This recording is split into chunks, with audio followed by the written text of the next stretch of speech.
terhadap hak-hak guru. Jadi oleh karena itu tentu pada kesempatan ini kita berharap kepada seluruh peserta untuk dapat mengikuti acara ini dengan sungguh-sungguh serius dalam mendengarkan paparan dari para pemateri nantinya. Nah, bagi PGRI Kabupaten Aceh Singkil, webinar ini adalah yang perdana kita lakukan. Jika terdapat kekurangan di sana sini, tentu kami meminta maaf kepada semua kita yang ada di sini. Insya Allah ke depan kita akan laksanakan lebih baik lagi. Kemudian kami mengucapkan ribuan terima kasih dan apresiasi yang setinggi-tingginya kepada Pak Harmon ya, dan Ibu Ulfa sebagai panitia pelaksana. Tentu jauh sebelum pelaksanaan ini, panitia sudah bekerja keras untuk menyukseskan acara kita pada hari ini. Terakhir kami sampaikan kepada Pak Kadis bahwa guru-guru Aceh Singkil sangat antusias mengikuti kegiatan ini. Ada 500 peserta Pak Kadis yang mendaftar, bukan hanya dari Aceh Singkil, tapi juga dari luar Aceh Singkil. Namun karena memang kapasitas Zoom ini sangat terbatas, maka tidak semua dapat kita terima sebagai peserta. Akhirnya kami meminta kepada Pak Kadis untuk menyampaikan arahannya sekaligus tentunya membuka acara ini secara resmi. Terima kasih, lebih dan kurang kami mohon maaf. Wabillahi taufik wal hidayah. Wassalamualaikum warahmatullahi wabarakatuh. Saya ingin mengucapkan salam guru dulu ya.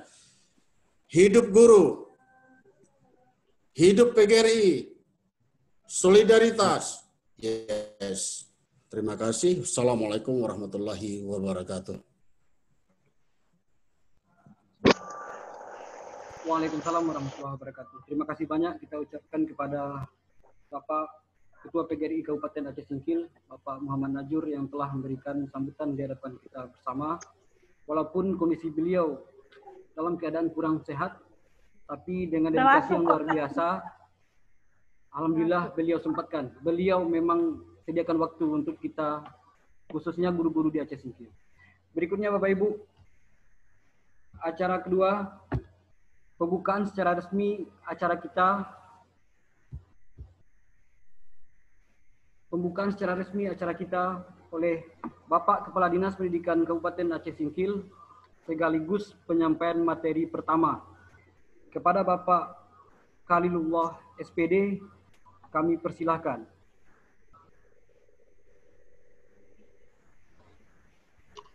Terima kasih.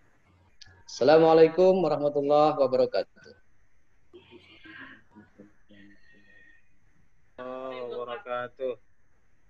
Pertama sekali, mari kita bersyukur kepada Allah Subhanahu wa Ta'ala, karena dengan izin dan ridhonya kita dapat melakukan webinar pada siang ini sesuai dengan agenda yang sudah ditentukan.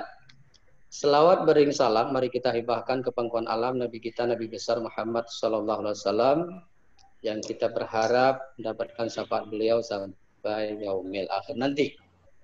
Bapak dan Ibu peserta webinar yang berbahagia, izinkanlah pada kesempatan siang ini, sebelum kami menyampaikan sambutan, pertama kami menyampaikan ucapan terima kasih setinggi-tingginya dan sekaligus penghormatan.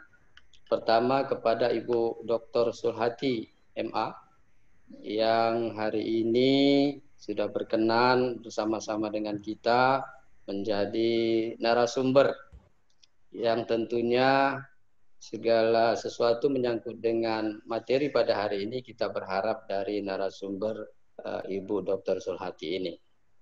Selanjutnya penghormatan kami juga kami sampaikan kepada senior kami juga ini dengan Pak Haji Kaspani MPD yang juga sudah kita undang bersama-sama untuk bersedia dan berkenan berpartisipasi mengisi acara ini.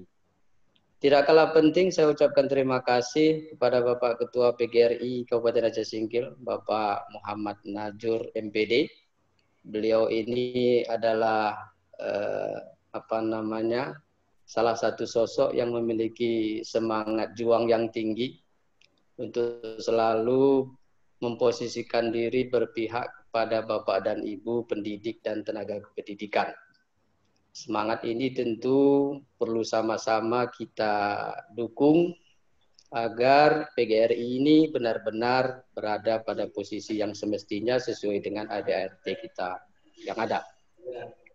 Baiklah Bapak dan Ibu peserta webinar, pada kesempatan ini hanya sedikit yang kami sampaikan dalam sambutan ataupun dianggap sebagai materi sekilas menyangkut dengan pembelajaran era new normal. Sebagaimana kita ketahui bersama bahwa pandemi COVID tahun 2019 ini adalah sesuatu yang tidak kita duga. Dan kita berharap pada waktu itu ketika terjadi di belahan dunia di luar Indonesia, kita berharap tidak masuk ke negara kita, ke Republik Indonesia. Tapi ternyata ya sudah memang demikian adanya dengan berbagai antisipasi, dengan berbagai upaya yang sudah dilakukan oleh pemerintah, ternyata COVID ini tidak bisa kita hindari, sudah masuk ke negara kita. Dengan adanya pandemi COVID tentu menyangkut atau berdampak kepada seluruh aspek kehidupan. Dan sudah yang pasti terkena dampak salah satunya adalah dunia pendidikan. Otomatis dengan keputusan pemerintah bahwa COVID-19 ini yang sampai hari ini belum memiliki penangkal atau obat, tentu kita harus mencari solusi. Bagaimana agar sektor-sektor lain yang diharapkan terus berjalan, ini terus bisa kita dorong. Alhamdulillah beberapa kesempatan terakhir, pemerintah juga sudah menetapkan regulasi-regulasi khusus menyangkut dengan dunia pendidikan. Mulai dari PAUD sampai dengan perguruan tinggi. Dengan diterbitkannya surat keputusan bersama 4 kementerian menyangkut dengan pembelajaran di pandemi 2019, pandemi COVID 2019, ini memberi ruang kepada kita, khususnya di dunia pendidikan, untuk bisa terus melangsungkan proses belajar mengajar, walaupun dengan beberapa keterbatasan. Tapi ini juga kita apresiasi oleh karena memang walaupun di beberapa kesempatan yang lalu kita sama-sama dengar bahwa ada beberapa pihak yang mengharapkan agar pembelajaran tatap muka itu dipending sampai pada akhir tahun 2020.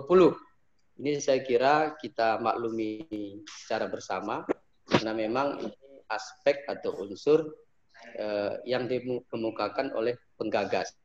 Kita kira hal-hal demikian tidak ada menjadi persoalan. Kita menerima baik, hanya saja keputusan pemerintah bagi kita adalah yang paling penting. Bapak dan Ibu peserta webinar yang berbahagia, hanya saja pendidikan itu tidak akan dapat berlangsung dengan baik apabila kondisi kesehatan kita, baik pendidik, tenaga kependidikan, peserta didik kita itu terganggu. Untuk itu, pemerintah sudah memberikan panduan kepada kita yang kita kenal dengan mau dirusakkan.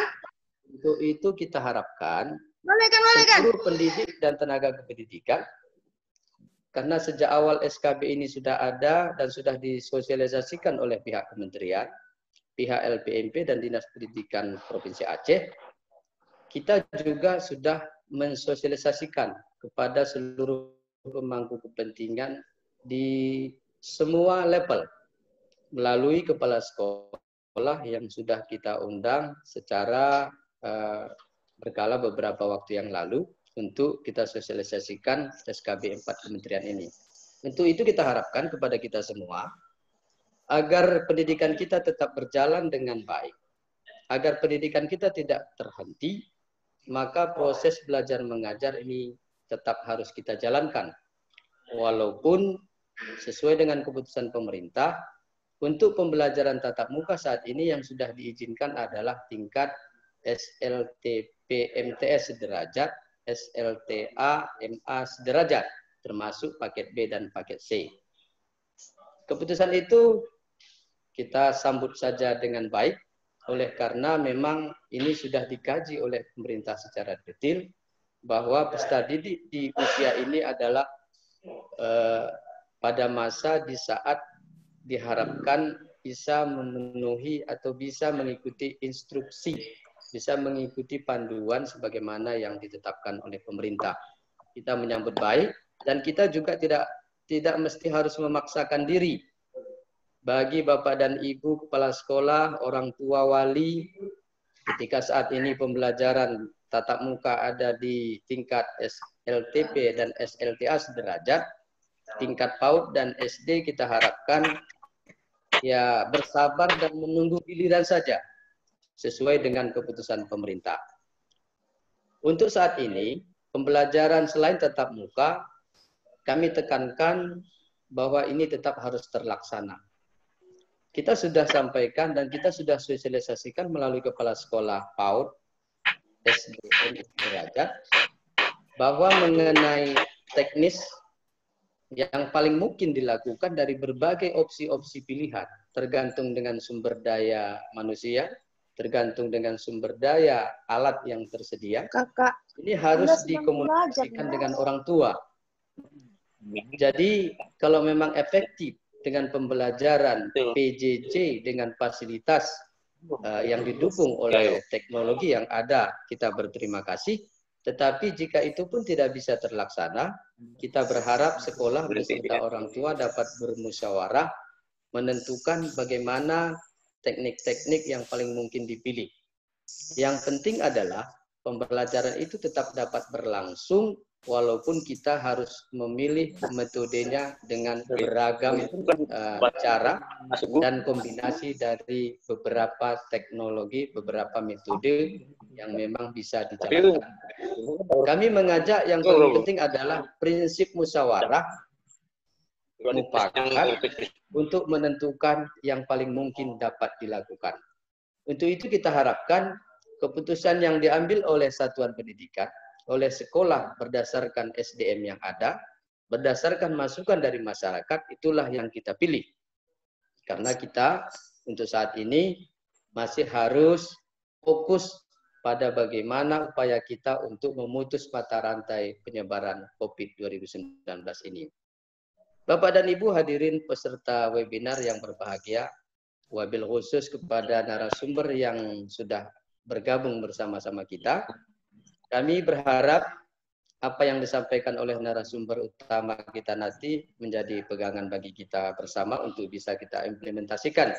Kami menyambut baik acara ini yang digagas oleh PGRI Kabupaten Aceh Singkil, dan kita harapkan dengan adanya acara hari ini ada beberapa kegiatan ke depan yang bisa dirancang oleh PGRI walaupun model dan metode masih dengan versi webinar. Saya kira demikian yang dapat kami sampaikan sebagai sambutan. Saya kira menyangkut dengan materi inti, saya serahkanlah kepada Ibu dan Bapak yang lebih berkompeten pada kesempatan ini, dan diskusi-diskusi nanti dengan Bapak dan Ibu narasumber yang sudah kita undang. Kami kira demikian yang dapat kami sampaikan. Kami mengucapkan selamat berdiskusi melalui webinar pada kesempatan ini yang digagas oleh PGRI Kabupaten Aceh Singkil. Untuk itu, dengan mengucapkan Bismillahirrahmanirrahim, acara webinar pembelajaran era new normal PGRI Kabupaten Aceh Singkil tahun 2020 kami nyatakan secara resmi dibuka. Demikian, terima kasih. Wassalamualaikum warahmatullahi wabarakatuh. Waalaikumsalam. Terima kasih banyak kita ucapkan kepada Bapak Kepala Dinas Pendidikan dan Kebudayaan Kabupaten Aceh Singkil yang telah membuka secara resmi acara kita pada siang ini. Baiklah Bapak Ibu. Pak Armon. Iya Pak. Sebelum dilanjutkan, tolong diingatkan ke teman-teman untuk menonaktifkan dimutkan supaya pemateri nanti tidak terganggu. Oke, baik Pak. Mohon maaf Bapak Ibu peserta, mengingatkan lagi, mohon suara dinonaktifkan. Saya ketika menonaktifkan narasumber lagi bicara, saya nonaktifkan, semuanya nonaktif sehingga narasumber nanti bicaranya tidak kedengaran, terpaksa ulang lagi menghidupkan. Saya mohon kepada Bapak Ibu peserta pengertiannya. Berikutnya kami ingatkan agar pertanyaan jika ada ditulis di kolom chat. Demikian juga dengan absen juga ditulis di kolom chat. Oke Bapak Ibu, kita masuk ke penyampaian materi oleh Ibu Ketua Program Studi Magister Manajemen Pendidikan Tinggi Pasca Sarjana Universitas Muhammadiyah Sumatera Utara, Ibu Dr. Sulhati MA. Kepada Ibu kami persilahkan. Bismillahirrahmanirrahim. Assalamualaikum warahmatullahi wabarakatuh. Waalaikumsalam warahmatullahi wabarakatuh. Alamin. Wassalatu wassalamu ala asrafil anbiya'i wal mursalin wa ala alihi wa ashabihi ajmain. Asyhadu an la ilaha illallah wahdahu la syarikalah wa asyhadu anna Muhammadar Rasulullah.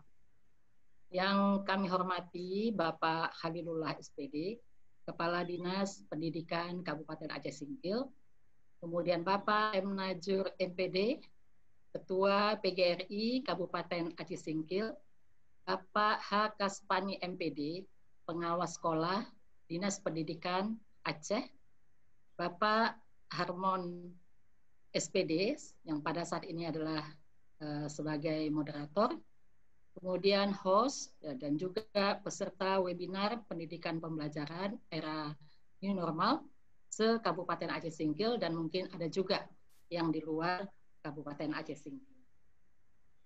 Syukur alhamdulillah kita ucapkan kehadiran Allah Subhanahu wa taala bahwa pada siang hari ini saya merasa sangat dihormati mendapat kesempatan untuk menjadi narasumber di seminar web yang selalu kita sebut dengan istilah webinar di Kabupaten Aceh Singkil ini.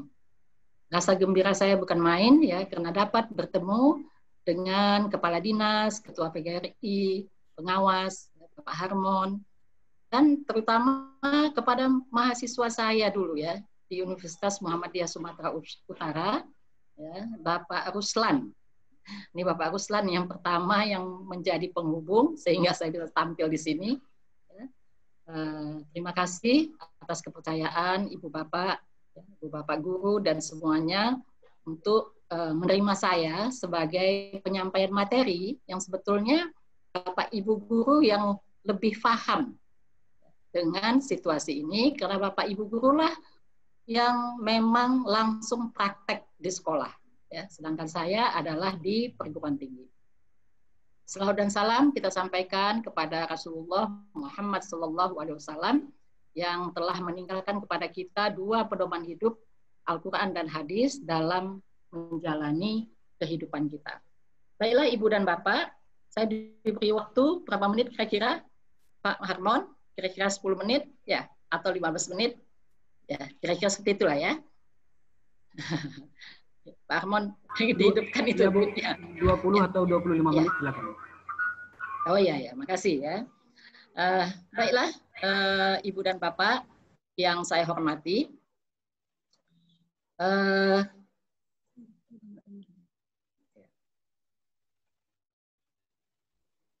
nggak mau Pak Harmon.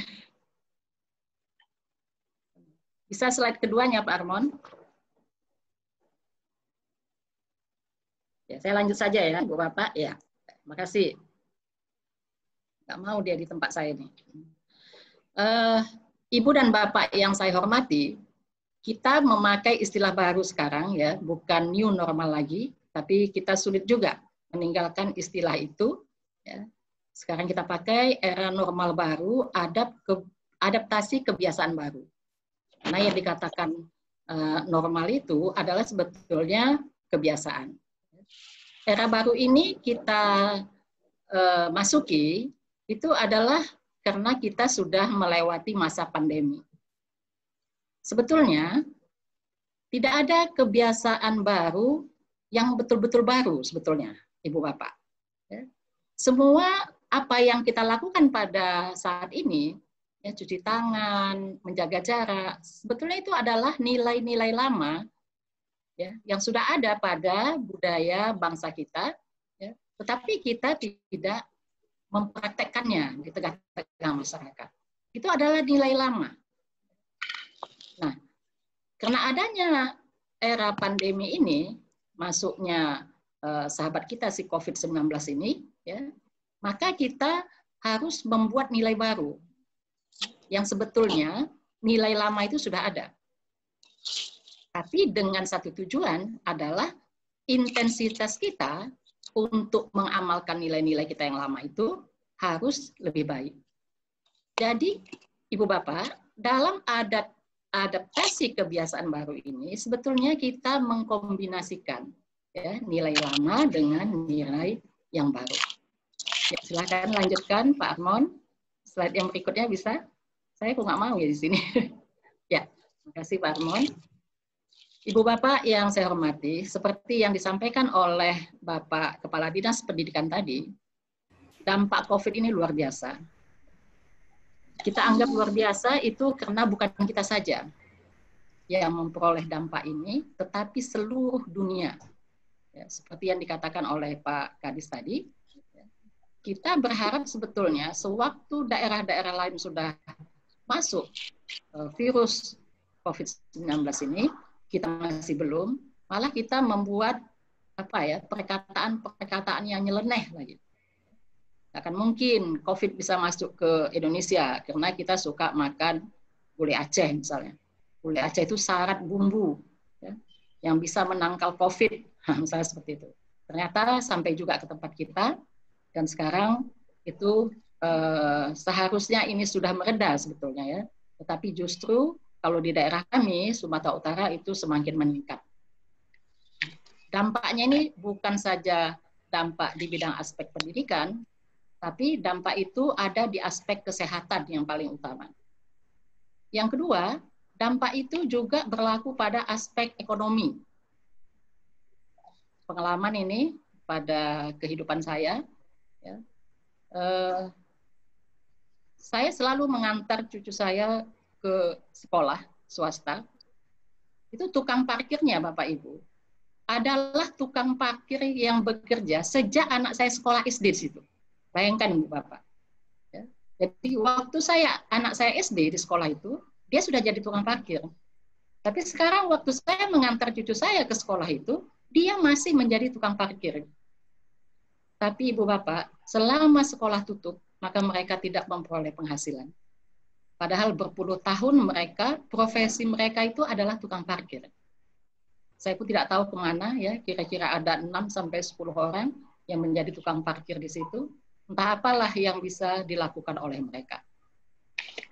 Kemudian di bidang agama, ya, mungkin Ibu Bapak juga sudah membaca berita dan sangat viral antara pro dan kontra dari sisi aspek agama yang disebabkan oleh dampak COVID-19 ini.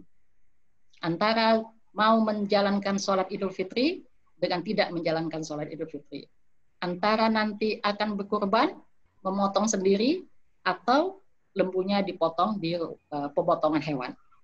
Itu kalau kami yang di Sumatera Utara. Mungkin Aceh Singkil tidak sampai seperti itu. Karena mungkin masih dalam penanganan tim gugus COVID-19, itu Aceh Singkil masih bisa ditolerir. Kemudian inilah yang kita alami, dampak yang berikutnya, yaitu adalah dari sisi aspek pendidikan. Pada awalnya, saya mengamati, di bidang aspek pendidikan, sewaktu libur pertama sekolah, ya, sejak munculnya COVID, kita menganggap hal itu adalah hal yang biasa. Anak-anak malah senang libur. Tapi setelah berjalan 3 minggu, 4 minggu, itu sudah mulai ada keresahan. Nah, tidak terjadi lagi keresahan karena memang pas jadwalnya jadwal libur. Bulan Juli ya, waktu itu libur penerimaan raport ya kalau nggak salah saya. Ya. Tapi setelah selesai itu, mulai lagi timbul suatu keresahan ya, karena sekolah itu sudah harusnya sudah berjalan sebagaimana biasa.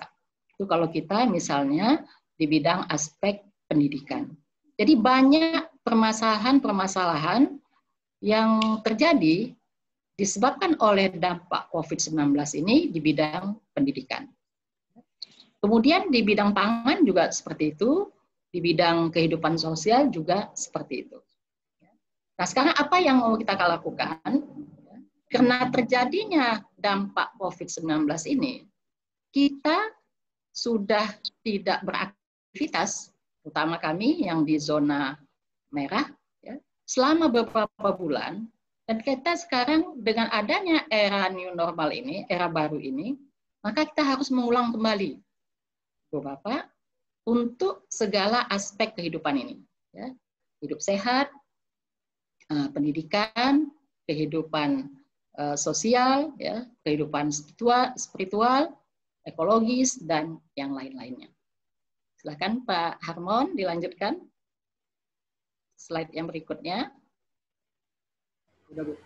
Ya, makasih Pak Harmon. Nah, Ibu Bapak, apa yang menyebabkan kita harus berubah? Inilah dia nih, ya, si cantik mekar ini, ya, corona. Ya. Itu yang menyebabkan kita harus berubah, sehingga muncullah istilah normal baru atau kebiasaan baru. Karena adanya muncul istilah normal baru, maka harus ada penyelenggaraan pendidikan yang baru, yang tidak bisa kita samakan dengan cara atau pendidikan kita yang lama. Ya, lanjut. Langkahnya, Ibu Bapak, ya, Ibu Bapak gurulah dan Kepala Dinas Pendidikan, pengawas dan satuan pendidikan yang membuat langkah ini. Yang pertama adalah kita harus ada target. Ada target, tujuan, kita sebetulnya sudah punya target dalam kurikulum kita. Jelas, ya, ada tujuan-tujuan pendidikan yang harus kita capai. Nah, dalam situasi sekarang ini, kita tidak bisa menjalankan kurikulum kita itu sebagaimana yang telah kita tetapkan. Kita harus buat target. Sampai di mana? Yang mana ya dulu ini yang harus kita selesaikan lebih dahulu.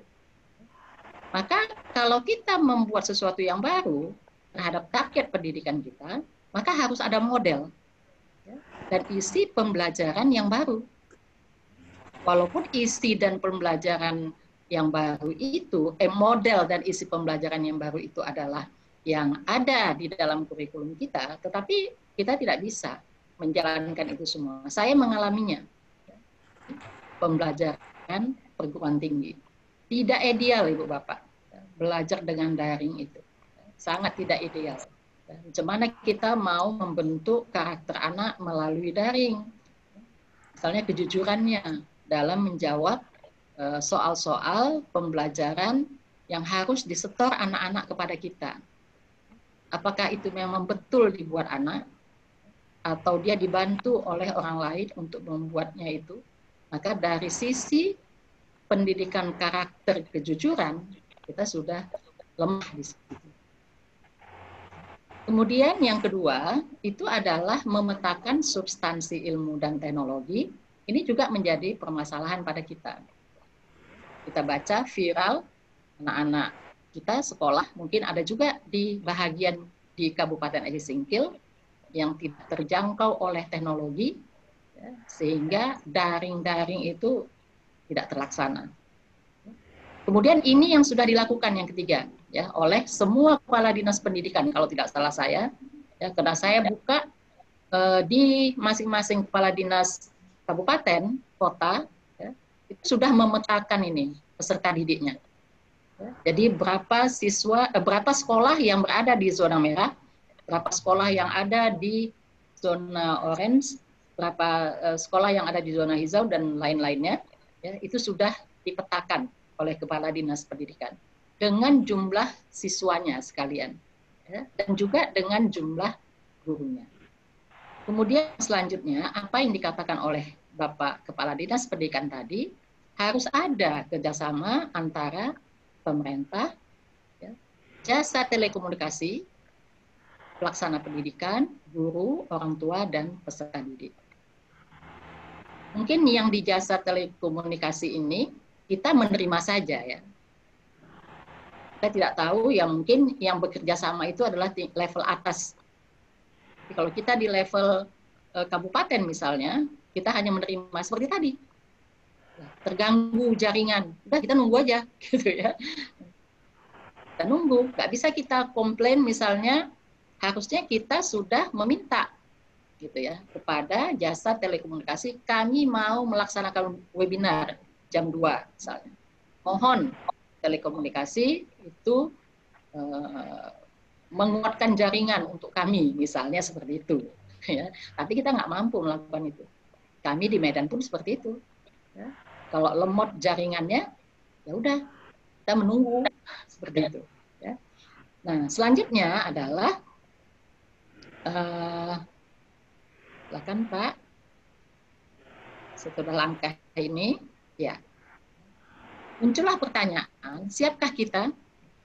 Di sini saya buat gambar orang berlari, artinya kita tidak bisa melangkah selangkah, tapi kita harus berlari untuk bangkit melawan dan berdamai dengan corona. Kita sekarang sedang berdamai, Bu Bapak.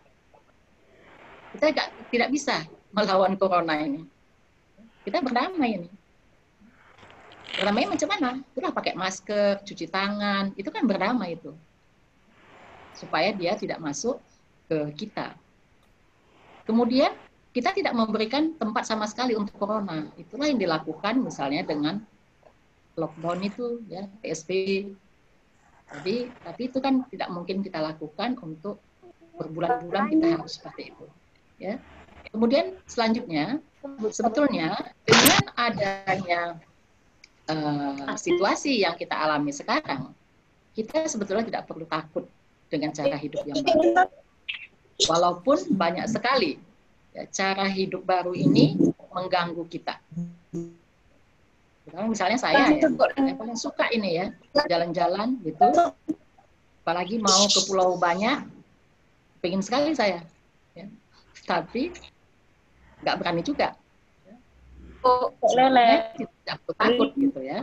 Nah selanjutnya, Ibu Bapak, kita harus menguatkan nilai lama dengan nilai yang baru. Barulah bisa kita melangkah dengan berlari.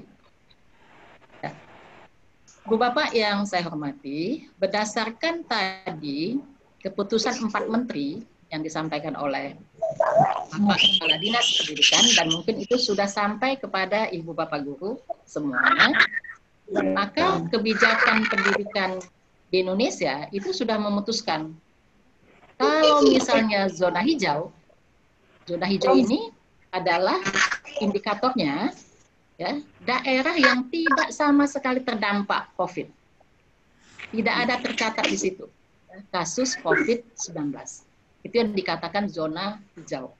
Kalau sudah ada satu saja yang terdampak COVID, maka tidak bisa dikatakan dia zona hijau. Kalau di Sumatera Utara itu Pak-Pak Barat, itu masih zona hijau. Tidak ada satupun yang terpapar COVID. Mungkin juga seperti itu. Kemudian zona yang kedua itu adalah zona kuning. Indikatornya adalah resiko terdampak COVID itu rendah. Kemudian COVID masih terkendali oleh tim gugus COVID. Tetapi tetap ada kemungkinan transmisi penularan si COVID ini kepada kita.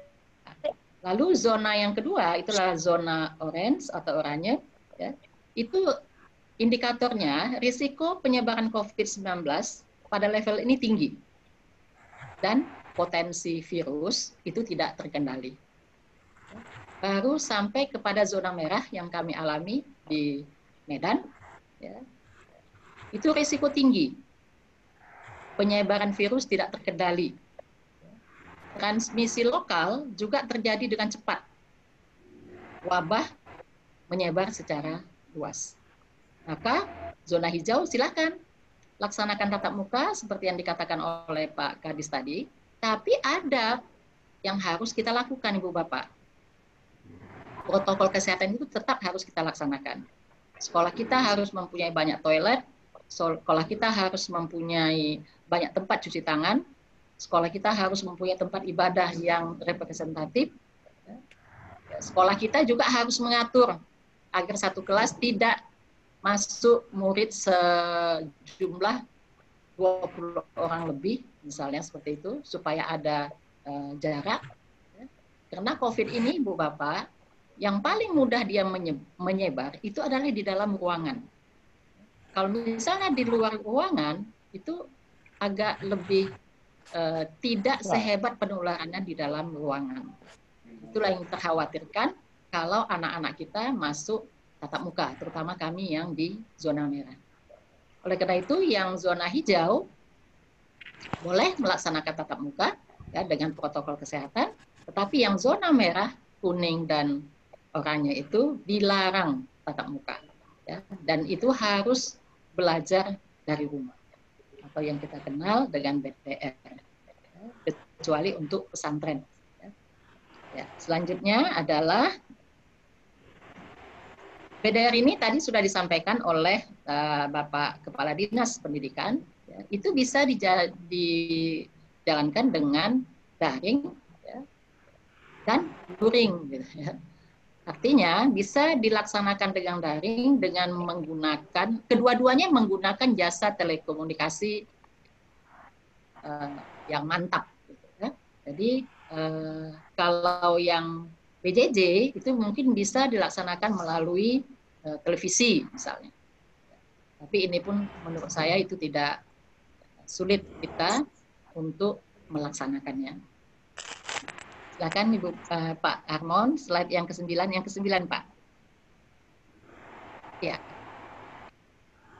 Ibu Bapak Guru yang kami hormati, ya. Kalau misalnya soal tatap muka itu nggak menjadi masalah bagi Ibu Bapak Guru. Ya. Jadi makanya saya mengangkat bagaimana belajar yang dari rumah itu. Ada 5 yang terlibat ya, di dalam persiapan belajar dari rumah ini. Pemerintah setempat, kemudian pelaksana pendidikan, yang paling berkompeten ya, atau berperan aktif dalam persiapan belajar dari rumah ini adalah guru, ya, kemudian orang tua, dan murid. Kenapa? Karena yang mau kita hasilkan itu adalah lulusan yang kompeten. Nah, pada periode sebelum ini, itu mungkin semua anak-anak kita naik kelas. Semua pelajar kita lulus SD, 100%. Semua pelajar kita lulus 100% SMP dan juga SMA. Karena kita masih dalam era transisi. Tapi kita tidak bisa terus-menerus seperti itu. Ya, makanya harus kita persiapkan macam mana supaya dapat lulus dengan kompetensi yang sesuai dengan kita harapkan, tapi kita belajarnya dari rumah. Lanjut Pak Harmon. Ya. Maka di sini pemerintah apa yang dilakukannya? Menyediakan fasilitas. Kalau misalnya belajar dari rumah, pemerintah harus menyediakan fasilitas jasa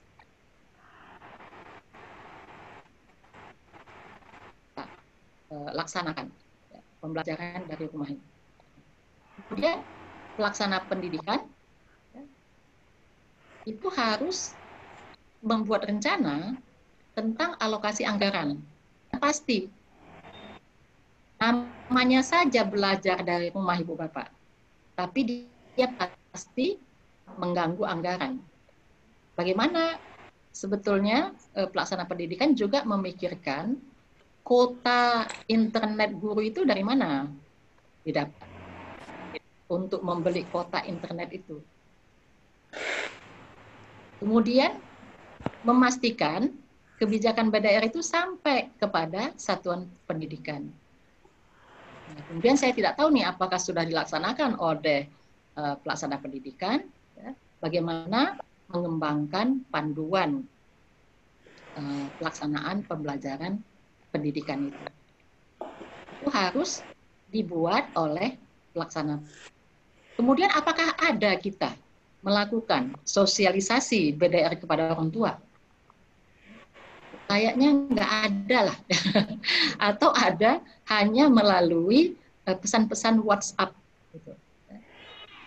Jadi sebetulnya itu kan harus dilakukan sosialisasi. Cuman timbul permasalahannya, bagaimana kita mensosialisasikannya kepada masing-masing orang tua kalau tidak juga melalui jaringan.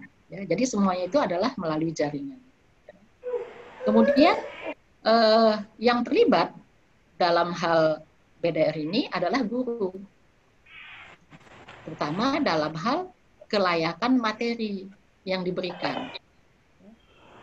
Nah, kalau misalnya materi yang sifatnya ilmu-ilmu sosial, itu mungkin bisa ya melalui pesan WhatsApp misalnya, ya, atau message misalnya, bisa. Tapi kalau misalnya sudah sampai kepada pembelajaran matematika misalnya, itu harus nampak ya, kelihatan. Maka kita harus memakai aplikasi Google Classroom atau Zoom misalnya seperti itu. Nah, ini yang peserta didik kita yang berada di daerah yang sulit jaringannya, dia sulit menerima ini. Kemudian guru itu harus menyediakan bahan ajar. Walaupun sekarang sudah ada buku-buku ajar yang memang sudah diberikan pada murid-murid. Nah, kemudian harus ada pendampingan. Jadi sekali memang guru itu harus datang ke rumah orang tua, gitu. Ya. Nggak tahu kita apakah ini bisa berlangsung atau tidak. Baru dilakukan penilaian. Nah, orang tua itu menerima edukasi pendidikan BDR ini. Kalau orang tuanya seperti kita, nggak jadi masalah itu, ya, Ibu Bapak. Tapi kalau orang tuanya hanya berpendidikan SD misalnya atau SLTP, maka itu menjadi permasalahan. Dan yang terakhir itu adalah peserta didiknya. Peserta didiknya itu siap apa enggak dengan BDR itu? Kenyataannya harus kita akui ya, bahwa mereka itu harus dipersiapkan fisik, emosionalnya, intelektualnya, dan juga spiritualnya. Ya. Silakan Pak Armon yang tadi lanjutkan. Ini ada hasil survei ya. Ya. UNICEF tanggal 18 sampai 29 Mei. Ini juga sudah viral sebetulnya.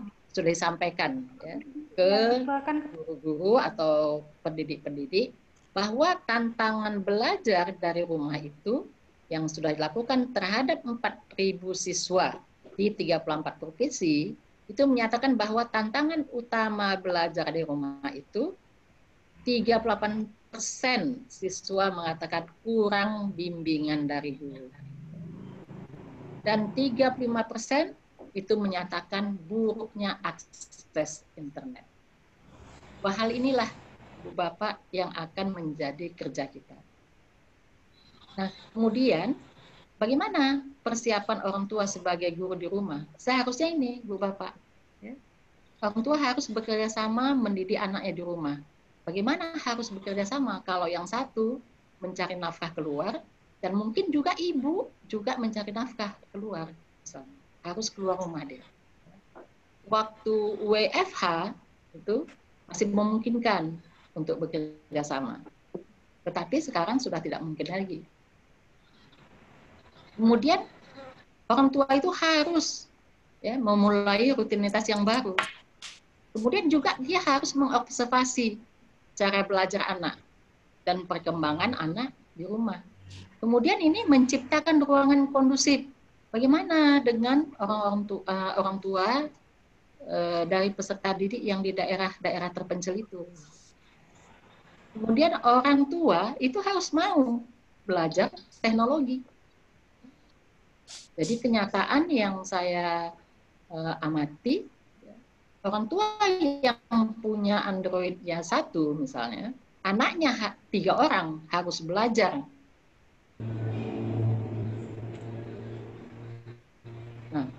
Ibu Bapak, kemarin hari Sabtu saya kebetulan anak saya ke rumah sakit ya, diopname di rumah sakit karena usus buntu. Pada saya dibebankan menjadi guru di rumah untuk satu cucu yang kelas 2 SD dan satu cucu lagi kelas 6 SD. Yang satu belajar matematika, yang satu belajar PKN ilmu sosial. Kemudian pada jam yang sama, ini jamnya sama Ibu Bapak, saya menjadi peserta webinar di pengajian Misiah Sumatera Utara. Dan yang lebih parahnya lagi, Bu Bapak, pada jam yang sama saya harus mengajar di Magister Akuntansi. Maka jalan yang saya ambil adalah membuka 2 laptop dan 2 HP. Alhamdulillah ada di rumah. Jalan keempat-empatnya, Ibu Bapak. Kenapa? Karena ada teknologi dan saya mampu menggunakan teknologi itu. Nah, apakah orang tua kita, orang tua peserta didik kita bisa seperti itu? Ya, ini juga menjadi pertanyaan pada kita. Ya. Kemudian, kalau yang setiap rumah tangga itu harus menjalankan metode belajar yang berbeda, saya kira itu agak sulit. Ya, tapi kenyataannya, ini dia tantangannya. Batasan pengetahuan orang tua, menggunakan teknologi, keterbatasan sarana dan prasarana dalam belajar, kejujuran mengerjakan tugas oleh anak-anak kita, seperti yang saya katakan tadi, ya. Sulitnya anak untuk diminta belajar dengan disiplin, ya. Tapi ada juga ya, pengalaman cucu saya itu dia harus masuk jam 8 pakai baju seragam, walaupun dari rumah. Dan itu kita disiplinkan. Kemudian keterbatasan pengetahuan orang tua terhadap pelajaran sekolah, kemudian kesibukan dalam orang tua karena waktunya terbatas, keterbatasan komunikasi dengan guru karena guru juga harus melayani banyak siswa. Kemudian orang tua tidak siap untuk mendampingi proses pembelajaran anak di rumah. Nah, Ibu Bapak, saya akan menyampaikan ya, hasil survei, kasih Pak. Hasil survei. Jadi kalau selama ini kita hanya melihat dari sisi pembelajarannya saja, Ibu Bapak. Sekarang mari kita lihat dari sisi psikologisnya, belajar dari rumah itu. Ya. Ini ada hasil survei Departemen Psikologi Pendidikan USU yang baru dilaksanakan pada bulan selesai bulan Juni yang lalu, ya, itu waktu mendampingi anak tidak ada waktu untuk mendampingi anak itu 2,8%. Mendampingi anak lebih dari 30 menit itu 16,5%. Mendampingi anak 30 sampai 60 menit ini cukup besar, ya, 42%. Kenapa Ibu Bapak? Karena surveinya di kota. Jadi ini surveinya di kota, ya, bukan di daerah. 60 sampai 90 menit itu 20,5%. 90 sampai 120 menit itu sedikit sekali, 10,1%. Dan 120 menit sampai 120 menit mendampingi anak di sekolah itu hanya 3,3%. Tapi dari 140 menit lebih besar, ya, dari 120 dan 150 menit yaitu 6,9%. Selanjutnya ada lagi survei, ya, supaya Ibu Bapak guru bisa melihat tidak dari pembelajarannya saja, tapi dari sisi psikologisnya. Silakan Pak Armon. Slide berikutnya Pak Armon, ya. Mohon maaf Ibu. Kenapa sampai seperti itu, ya, pembelajaran dari rumah ini? Sulitnya orang tua mendampingi anak di rumah karena mereka bekerja di kantor itu 33%. Ya. Kemudian ada anak yang lebih dari 3 barangkali yang belajar di rumah. Ya, itu 34,8%. Dan ada juga yang bekerja dari rumah, jadi dia tidak hanya bekerja mendampingi anak, tetapi dia juga bekerja dari rumah seperti saya tadi, Ya, saya harus mendampingi cucu saya PDR, tapi juga saya harus mengajar di Magister Akuntansi pasca sarjana UMSU. Nah, ini sampai 19,9%. Dan ada orang tua yang mengurus rumah tangganya itu 37,6%. Sehingga sulit dia mendampingi anaknya belajar dari rumah. Nah, kemudian yang selanjutnya adalah kesulitan orang tua tidak paham dengan pelajaran itu ya, Ibu Bapak. Kemudian tidak terampil mengajarkan. Ya. Ada murid yang mengatakan ternyata mama saya tidak layak jadi guru, gitu ya. Mama saya ternyata bukan orang hebat karena mama saya tidak layak menjadi guru. Kemudian fasilitas tadi terbatas, ya. Kemudian tidak terampil menggunakan teknologi. Selanjutnya, Pak Armon. Saya nggak bisa. Tapi ada juga yang tidak ada kesulitan ya Ibu Bapak. Ya. Bagaimana? Karena kita meneliti dari mensurvei dari sisi psikologis, maka perasaan orang tua juga disurvei. Ternyata ada perasaan orang tua yang campur aduk dengan adanya BDR itu besar, 8%. Tapi ada juga yang biasa saja. Ya, ada yang senang, bahagia, ya. Tapi ada juga yang stres. Tapi sedikit banyak. Dan ada juga yang sedih belajar PDR. Nah, sekarang kita lihat dari sisi anak. Dari sisi anak. Pesan anak, ya, menurut orang tua adalah campur aduk itu paling besar, ya, 37%. Dan yang paling besar yang kedua itu bosan. Jadi anak bosan belajar di rumah, besar 2%. Tapi ada juga yang biasa saja, ada yang senang bahagia, ada juga yang stres tapi kecil, Bapak. Kemudian ada yang sedih, ya, 3%. Nah, silakan Pak Armon selanjutnya. Maaf Armon yang merentah ini ya. Ada beberapa tips ya bagi sekolah dan guru dalam mengajar, menjaga kesejahteraan psikologis orang tua dan anak selama PDR. Saya kira Ibu Bapak nanti bisa bacanya bagaimana, antara lain adalah bagaimana kita bisa membuat program kegiatan yang memberi dukungan sosial bagi orang tua, baik dukungan emosional, penghargaan, informasi, dan maupun jaringan. Itu kegiatannya bisa parenting. Parenting itu ya bisa juga melalui jaringan. Ya. Jadi kita buat semacam, mungkin belum pernah dibuat ini ya, Zoom orang tua khusus. Gitu. Jadi pertemuan dengan orang tua khusus dengan menggunakan aplikasi Zoom. Saya rasa di Medan pun belum ada itu. Ibu. Guru macam mana membangun personal dengan studi kepada orang tua.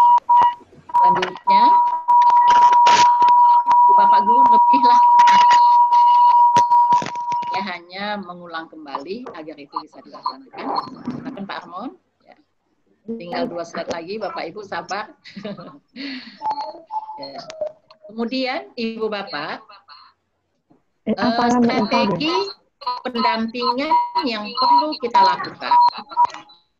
Kita membuat modul atau buku panduan terhadap materi pembelajaran. Materi itu fokus pada masalah-masalah akademik, tetapi bukan itu saja. Ada juga hal-hal yang bersifat emosional. Kalaupun kita menggunakan metode pembelajaran atau pemberian tugas yang dapat menguatkan hubungan dengan anak, telah kita akan seragam saat kita belajar online. Jadi meminta anak bekerja sama dengan temannya, saling bertukar informasi atau memberikan dukungan. Yang terakhir adalah Ibu Bapak, supaya nanti kita ada materi nanti. Silakan Pak yang terakhir. Armon. Ya Bu.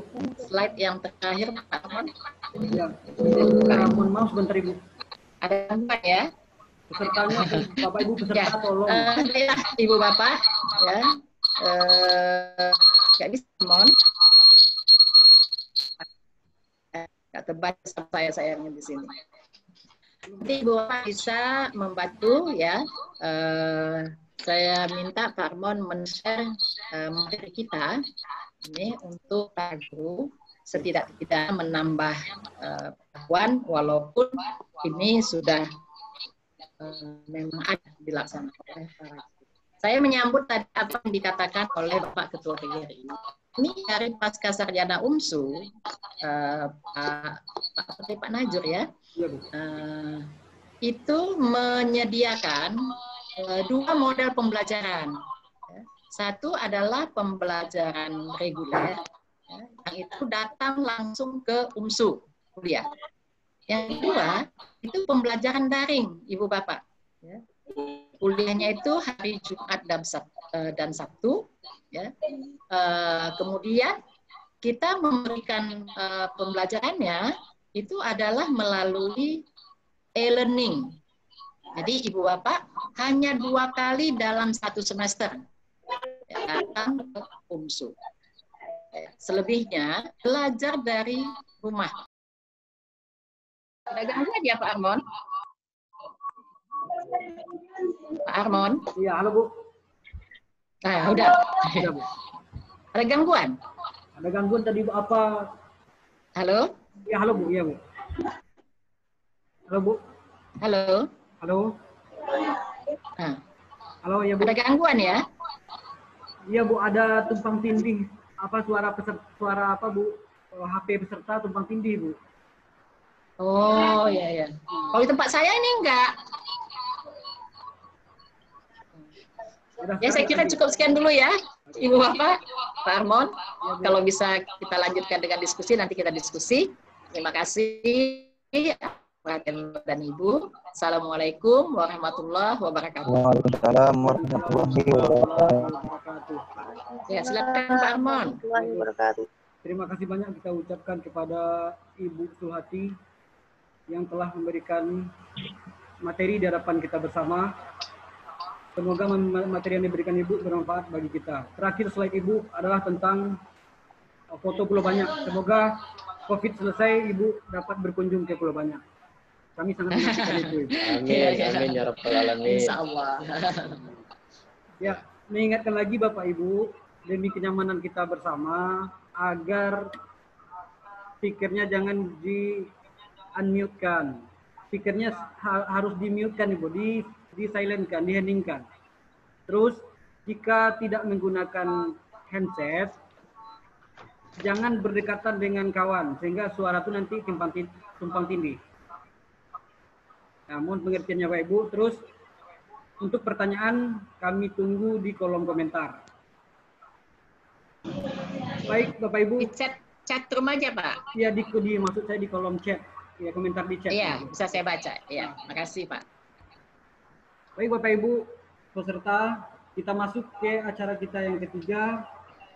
Adapun acara kita yang ketiga adalah materi yang akan disampaikan oleh Bapak Pengawas Sekolah Dinas Pendidikan Aceh, yaitu Bapak Haji Kaspani MPD. Kepada Bapak kami persilahkan.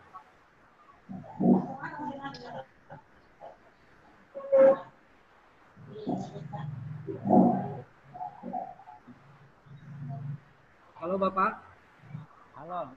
Oh, oke Pak. Oke Pak.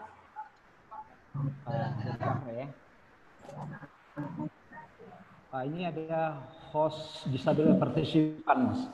Ada gangguan ini. Ketika ditekan OK-nya nggak mau.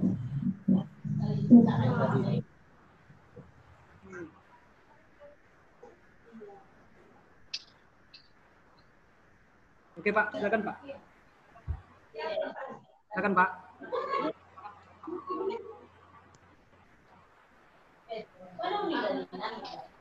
Sambil menunggu Pak Kaspani, kembali kami ingatkan kepada seluruh peserta untuk memang benar-benar menonaktifkan apa namanya mikrofonnya, suaranya.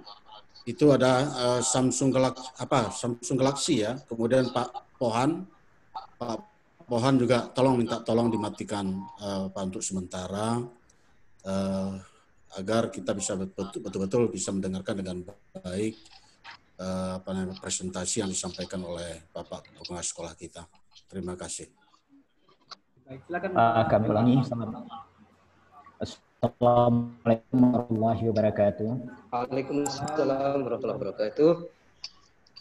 Yang terhormat Bapak Kepala Dinas Pendidikan dan Kebudayaan Kabupaten Aceh Singkil, Bapak teman saya, Bapak Khalilullah, kemudian yang terhormat Bapak dan Ibu narasumber, Ibu Dr. Sulhati MA, luar biasa, saya ikuti dari pertama sampai terakhir tadi, luar biasa sekali, menambah wawasan kita dan pengetahuan kita.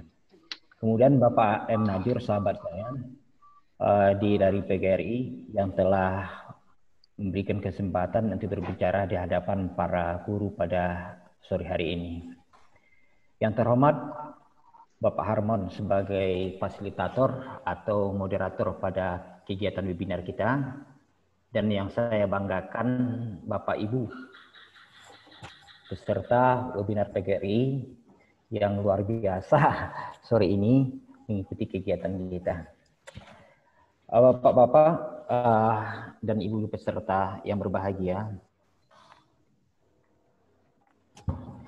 sebagaimana kita maklumi bahwa mulai tanggal 13 Juli lalu itu sudah dimulai tahun ajaran baru 2020-2021. Proses pembelajaran pun sudah dilaksanakan. Ada yang dilakukan dengan cara tatap muka atau konvensional di dalam kelas, dan ada yang dilakukan secara online, non tatap muka tanpa menggunakan kelas sebagai media pertemuan. Nah, pada sesi ini saya akan menyampaikan materi tambahan dari Ibu Sulhati tadi dengan judul Belajar Mandiri Salah Satu Solusi. Saya kira ini salah satu solusi pembelajaran masa new normal ini. Ini sangat penting karena belajar mandiri kita ketahui itu bukan saat sekarang karena COVID ini, tetapi pada proses-proses sebelumnya juga harus kita lakukan, apalagi pada terjadinya COVID. Sehingga belajar mandiri itu menjadi urgen dan penting untuk kita lakukan. Bapak Ibu yang berbahagia,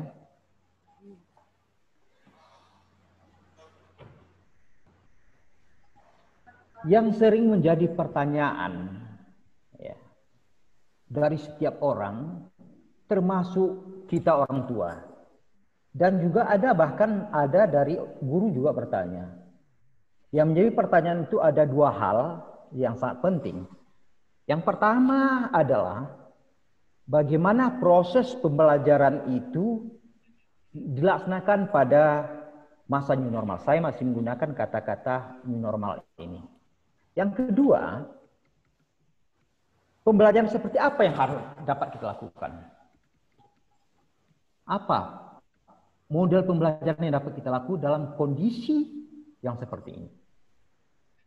Nah, Bapak Ibu, untuk menjawab pertanyaan ini, kita sudah ketahui dan maklumi bersama, yaitu bahwa protokol pendidikan di masa normal ini ada dua model pembelajaran yang dapat dilakukan oleh sekolah.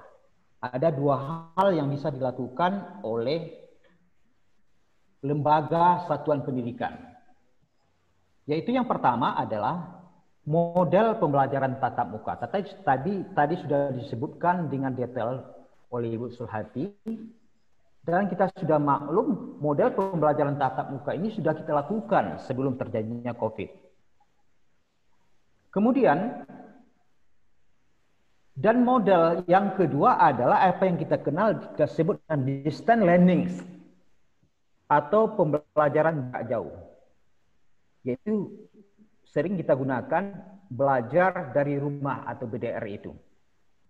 Di dalam BDR yang sangat dipentingkan, yang sangat difokuskan adalah belajar mandiri. Jadi kembali kepada pembelajaran kita adalah belajar mandiri itu. Kemudian para webinar yang berbahagia,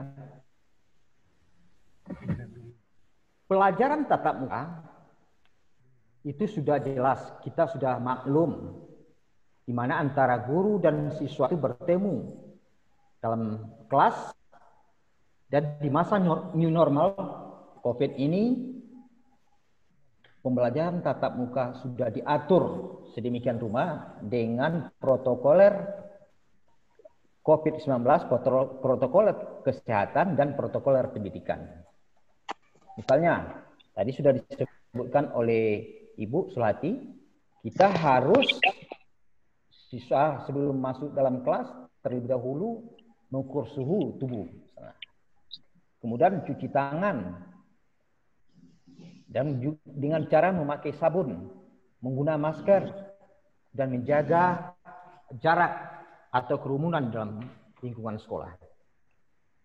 Bapak Ibu yang berbahagia, sedangkan distance learning atau pembelajaran jarak jauh itu, ini yang sering kita sebut tadi dengan istilah PJJ atau belajar dari rumah atau BDR dengan secara mandiri.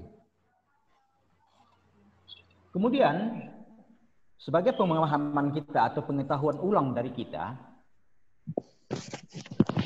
PJJ atau BDR itu dapat dilakukan melalui pembelajaran dalam jaringan atau daring, atau pembelajaran di luar jaringan.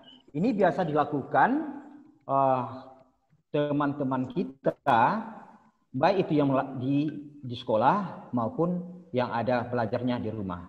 Mereka atau mengkomunikasikan antara daring dan luring. Bapak Ibu yang berbahagia, ini salah satu hal yang kita lihat dalam kegiatan pembelajaran kita saat ini, di mana dalam protokol pendidikan belajar dari rumah atau pembelajaran jauh itu di masa normal saya menawarkan belajar mandiri, ya. Belajar mandiri baik itu bisa dilakukan dengan pembelajaran daring tadi, ya, di mana antara guru dan siswa terkoneksi dengan jaringan internet atau dengan jaringan internet, atau sering juga disebut dengan belajar online. Sedangkan pembelajaran luring bisa juga kita lakukan, itu pembelajaran yang tidak memanfaatkan sarana internet atau belajar secara offline. Bapak Ibu yang berbahagia, tadi kita sudah sampaikan bahwa belajar mandiri itu penting, tapi harus kita pahami bersama, pengertian belajar mandiri itu bukan belajar sendiri. Bukan belajar sendiri. Bukan belajar sendiri tanpa bimbingan atau tutorial. Nah, ini harus kita pahami. Yang kedua, belajar mandiri itu belajar secara berinisiatif. Ada keinginan, ada kehendak dari yang bersangkutan untuk belajar dengan keinginan dia. Atau tidak ada bantuan dari orang lain dalam belajar. Pada prinsipnya belajar mandiri tetap ada bantuan, ya, tetap ada bantuan dari pihak lain, ya. Kemudian belajar mandiri itu bukan belajar sendiri, tetapi dapat dilakukan kelompok kecil.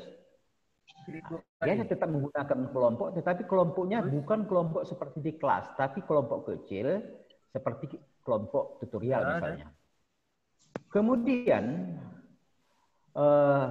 para peserta webinar yang berbahagia, siswa bisa mengatur diri sendiri, dia bisa memerintah diri sendiri karena dia itu belajar secara mandiri. Kemudian kita lihat bagaimana sebenarnya belajar mandiri itu. Kita bisa tawarkan beberapa kegiatan ini kepada peserta semua.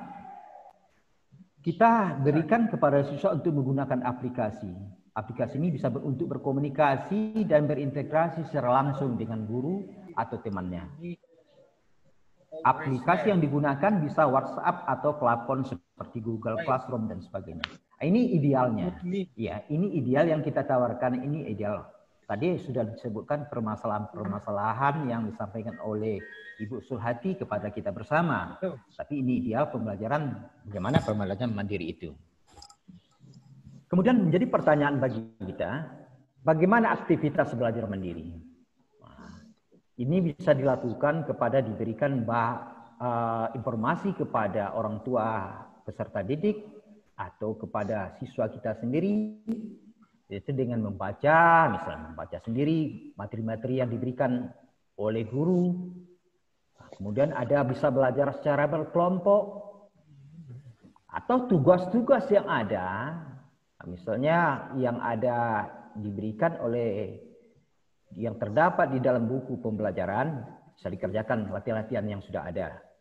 Kemudian ada dialog elektronik. Nah, ini dialog elektronik ini sebenarnya bukan hal yang baru. Di antara anak-anak kita selama belajar di rumah kemarin, BDR kemarin, mereka melalui WhatsApp, melalui telepon, bertanya kepada guru-gurunya tentang pembelajaran yang dilakukan atau materi-materi yang tidak bisa mereka pahami. Kemudian ada kegiatan koresponden.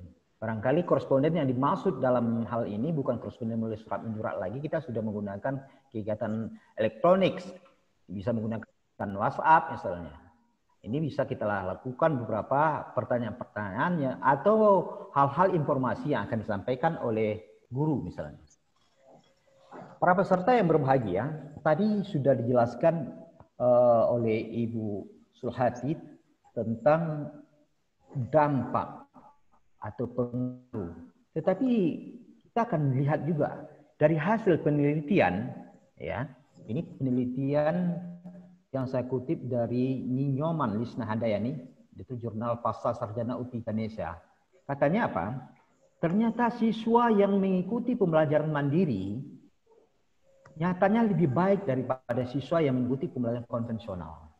Ya, mungkin permasalahan tadi sudah disebutkan juga, tapi mereka yang serius, yang ingin mengetahui lebih detail, sehingga tertantang untuk belajar secara sungguh-sungguh berdasarkan materi-materi yang diberikan dan tambahan-tambahan materi lanjutnya, ya biasanya mereka itu akan lebih baik, ya, akan lebih baik dan lebih mandiri dari siswa-siswa yang belajar secara konvensional atau tatap muka itu. Kemarin ada istilah otonomi belajar yang disampaikan oleh Mas Menteri, yaitu memberikan kebebasan. Jadi belajar mandiri ini, proses pembelajaran belajar mandiri ini juga memberikan kebebasan yang kita sebut dengan otonomi belajar. Belajar mandiri siswa dapat mempelajari KD atau materi pembelajaran dengan membaca buku, melihat dan mendengar visual dan audio visual. Kemudian secara teoritis, sebenarnya belajar mandiri ini kita terutama siswa punya kesempatan untuk menentukan tujuan pembelajaran. Karena selama ini yang menentukan tujuan pembelajaran itu adalah guru. Tidak pernah berkompromi apa yang ingin siswa kita yang mereka inginkan. Apa kebutuhan mereka. Tapi idealnya dengan cara belajar mandiri ini, siswa punya kesempatan untuk menentukan tujuan pembelajaran itu. Kemudian ini adalah sumber belajar dalam belajar mandiri. Guru, jadi bukan terbatas pada diri guru saja, ada tutor yang bisa kita pergunakan, teman yang lebih ahli barangkali, atau orang pakar.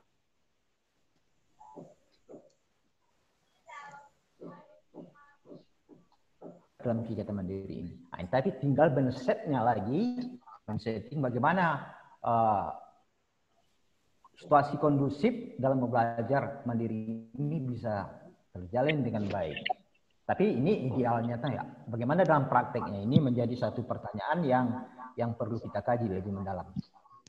Kemudian Bapak Ibu yang berbahagia, media belajarnya ini buku teks. Ini ada guru-guru yang sudah memberikan kepada siswanya, walaupun mereka tetap belajar secara tatap muka. Untuk Aceh Singkil kita maklumi karena itu daerah hijau, mereka itu belajar secara tatap muka dengan mengikuti protokoler kesehatan dan protokoler pendidikan. Kemudian media mereka bisa juga dapat pakai belajar yang berisi materi pembelajaran mandiri. Tapi ini harus bekerja. Guru harus lebih kreatif dan lebih inovatif. Nah, persoalannya ini dalam situasi yang demikian bukan satu masalah, tetapi ini merupakan tantangan bagi kita. Bapak Ibu yang berbahagia, guru bisa berperan, ya. Guru berperan dalam kegiatan belajar mandiri ini mengembangkan pengetahuan dan keahlian yang tidak didapatkan dari siswa. Sebagai ahli yang menguasai dan mengerti materi, ya, guru bisa sebagai pemimpin siswa, mentor atau mengarahkan dan membimbing siswa. Kemudian apa yang diharapkan pembelajaran mandiri? Dan pembelajaran mandiri ini diharapkan adalah siswa menyadari bahwa hubungan guru dengan dirinya tetap ada. Bukan berarti dengan belajar mandiri antara komunikasi hubungan guru dengan siswa menjadi tidak ada sama sekali. Tetapi justru pada kegiatan pembelajaran mandiri ini hubungan mereka menjadi sangat penting. Hanya mungkin untuk pertemuan tatap muka yang tidak terjadi. Kemudian siswa mengetahui kapan ia membutuhkan bantuan atau dukungan. Karena ini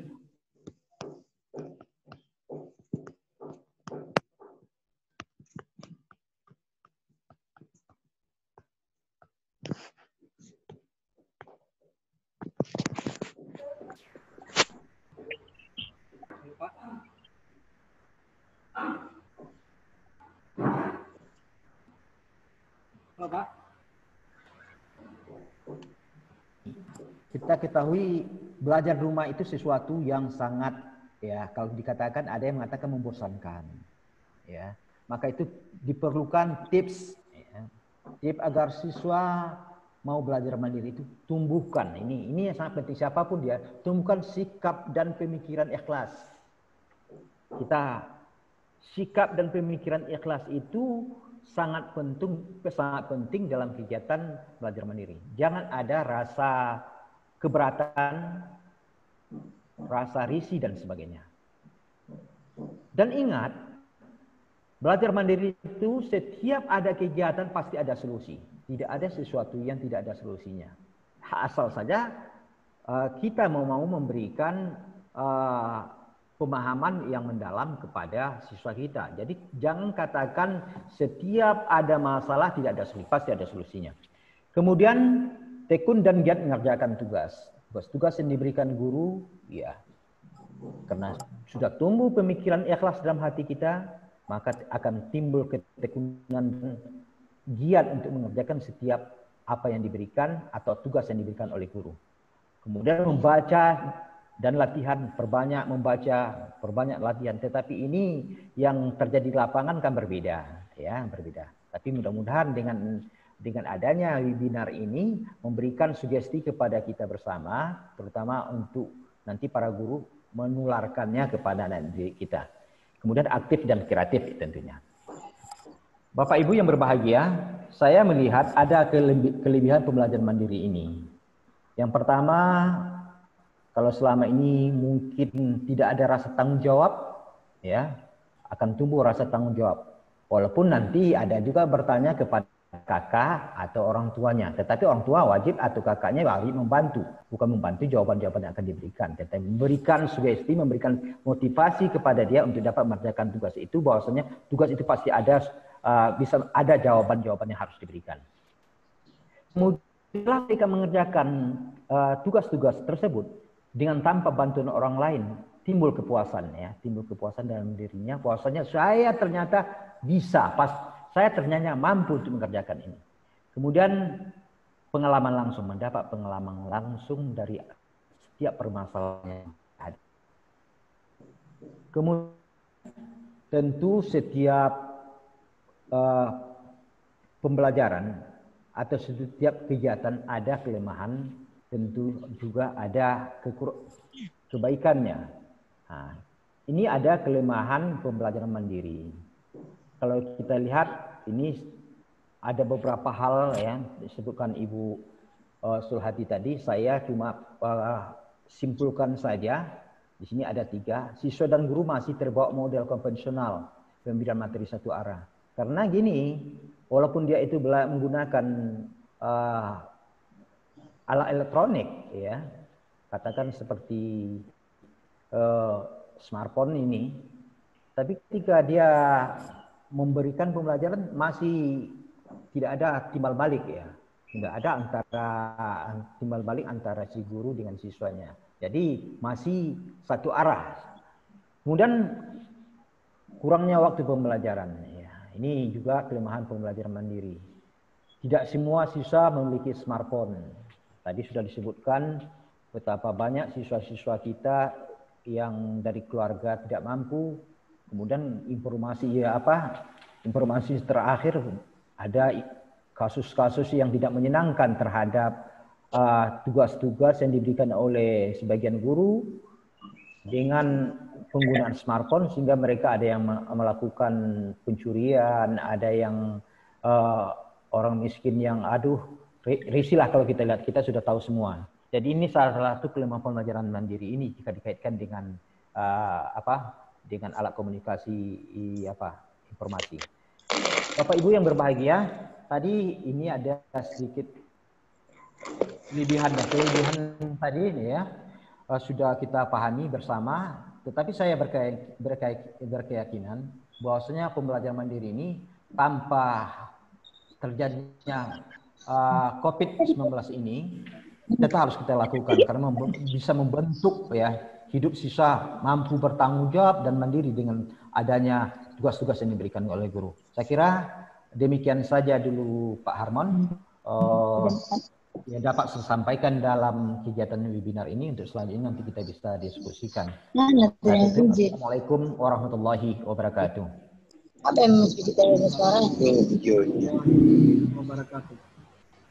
Terima kasih kita ucapkan kepada Bapak Pengawas Sekolah Muslim Kendati, Bapak Haji Kasfani MPD, yang telah menyampaikan materi pada kita. Sekali lagi Bapak, saya ingatkan Bapak Ibu, absen kita ada di kolom chat, 1 nomor HP untuk 1 absen. Terus Bapak Ibu yang masih aktif speakernya agar segera dinonaktifkan. Terima kasih Bapak Ibu partisipasinya. Berikutnya kita lanjut pada materi kita yang keempat, tentunya oleh Bapak Ketua PGRI Kabupaten Aceh Singkil, yaitu Bapak Muhammad Najur. Kepada Bapak kami persilahkan. Baik, Pak Harman, terima kasih atas kesempatan yang diberikan. Bisa ditampilkan materi saya, Pak Harman?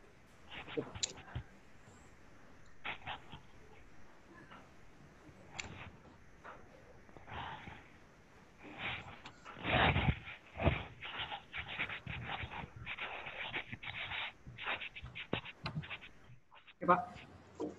Baik, Bapak Ibu, saya ingin membagikan beberapa hal tentang arah pendidikan Indonesia saat ini dan bagaimana di tengah situasi pandemi COVID-19. Bapak Ibu yang kami muliakan, sebenarnya sudah dijelaskan oleh pemateri sebelumnya, tetapi nanti yang sudah dijelaskan kami lompat-lompat saja.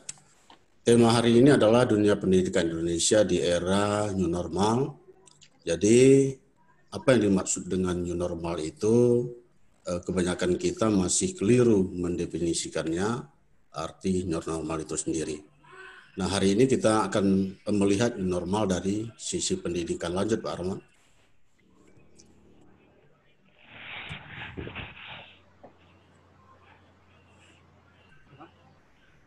apa nggak salah itu Pak Arman? Coba sebelumnya Pak Arman. Ya, terus Pak Arman. Sebelumnya. Ini, Pak. Terus ini. Baik. Ya, kita sepakat terlebih dahulu dengan sebuah filosofi, didiklah anak-anakmu sesuai dengan zamannya mereka, karena mereka hidup bukan di zamanmu. Jadi kita mendidik anak-anak kita sesuai dengan zamannya mereka, memberikan ilmu dan pengetahuan yang up to date dan tentunya sesuai dengan zamannya mereka, bukan memberikan yang ada pada zaman kita.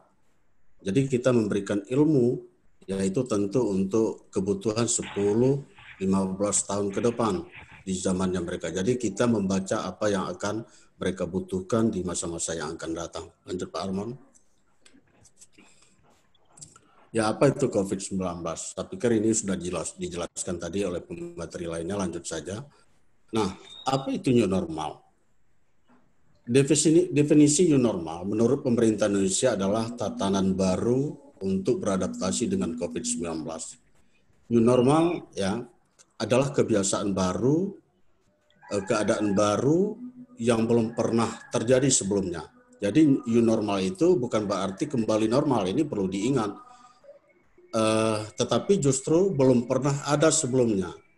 Jadi kebiasaan-kebiasaan baru yang mengharuskan masyarakat beradaptasi dengan kenormalan yang baru seperti misalnya memakai masker, kemudian mencuci tangan, menjaga jarak fisik ketika berada di tempat keramaian, itulah yang dikatakan dengan new normal. Kebiasaan baru yang harus dilatih setiap hari. Dan kebiasaan baru itu juga ada di dunia pendidikan. Kebiasaan menggunakan teknologi pembelajaran, misalnya tidak hanya textbook, tetapi juga banyak sarana-sarana pembelajaran yang dapat digunakan terutama dari internet. Jadi guru harus lebih kreatif dan inovatif, punya kebiasaan baru, punya kenormalan baru. Karena apa? Karena tuntutan zaman, tuntutan era industri 4.0, tuntutan era globalisasi.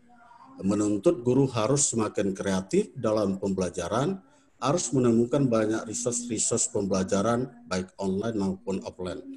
Jadi sehingga ya siswa akhirnya belajar dari kreatifnya guru dalam mencari sumber-sumber pelajaran yang tersedia baik secara textbook maupun e-book. Lanjut Pak Arman. Nah, kita terlebih dahulu melihat dari sisi era industri 4.0. Jadi kenapa ini saya sampaikan, nanti ada kaitannya dengan dunia pendidikan kita. Bapak Ibu sekalian, kita sudah masuk di era 4.0. Era ini dimulai tentunya dari 1.0 ya, yaitu di tahun 1784, di mana penggunaan mesin uap dalam industri itu pertama sekali terjadi, dan kemudian 2.0 terjadi mulai tahun 1870 menggunakan mesin produksi massal yang bertenaga listrik. Lalu industri 3.0 yang dimulai dari tahun 1969.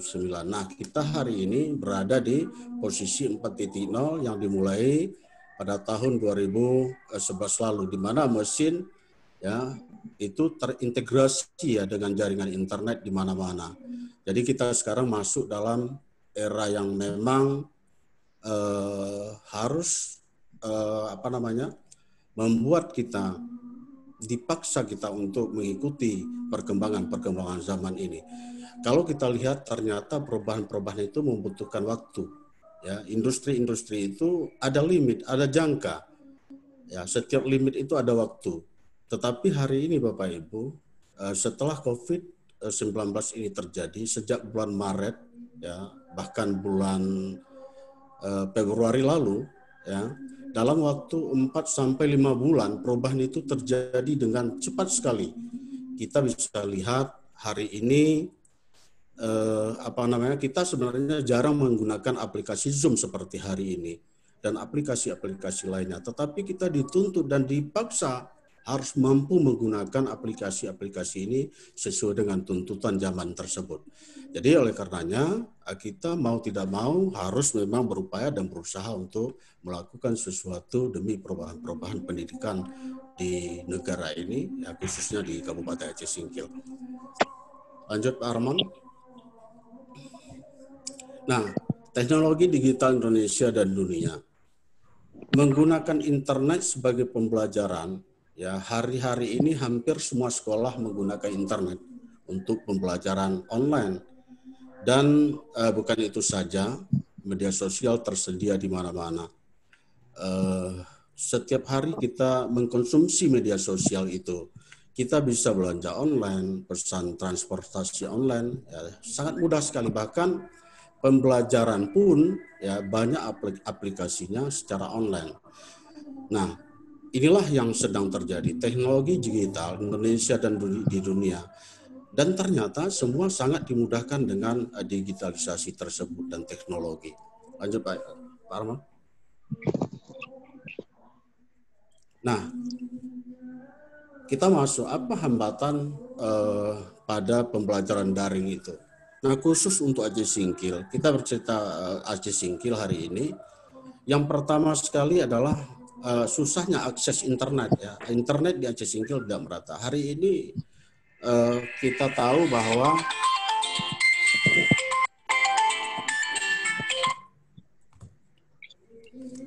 maaf ada gangguan. Akses internet yang tidak merata. Jadi kita tahu bahwa Aceh Singkil itu ketika kita menyajikan pembelajaran daring itu tidak semua bisa terjangkau oleh jaringan internet tersebut. Kemudian di sisi lain tidak semua siswa memiliki sarana pembelajaran daring. Ini satu persoalan yang mungkin barangkali seperti apa yang disampaikan oleh Bapak Kaspani tadi, bahwa ada sebagian siswa malah mencuri ya hanya gara-gara untuk bisa belajar daring tersebut. Kemudian di samping itu tingginya biaya ya, biaya yang dikeluarkan untuk membeli paket dan lain sebagainya. Ini juga persoalan-persoalan yang dihadapi oleh guru itu sendiri, oleh anak didik itu sendiri dan orang tua. Kemudian tidak semua siswa dan guru menguasai IT. Ini yang paling menonjol sekali saat ini. Walaupun hari ini kita dipaksa untuk terus mengikuti perkembangan zaman dan harus melakukan sesuatu sesuai dengan tuntutan zaman, tetapi banyak sekali kita lihat siswa-siswa kita, orang tua kita, guru-guru kita ini tidak menguasai IT. Nah, pembelajaran daring itu tidak akan pernah terjadi manakala orang tua, guru, dan siswa itu tidak menguasai IT tersebut. Nah, inilah salah satu kendala dan hambatan yang dihadapi ketika memang kita melakukan pembelajaran daring tersebut. Lanjut Pak Arman. Nah, ya lanjut saja Pak Arman. Baik.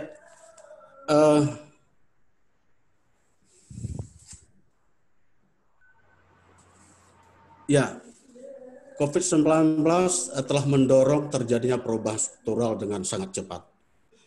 Ya, sama di dunia pendidikan hari ini, kita melihat pelaksanaan pembelajaran jarak jauh, sekolah-sekolah di seluruh dunia bahkan harus memang dilakukan. Ya, karena kita memang harus cepat beradaptasi dengan sistem digital ini. Kemudian dari perubahan-perubahan baru yang terjadi hari ini.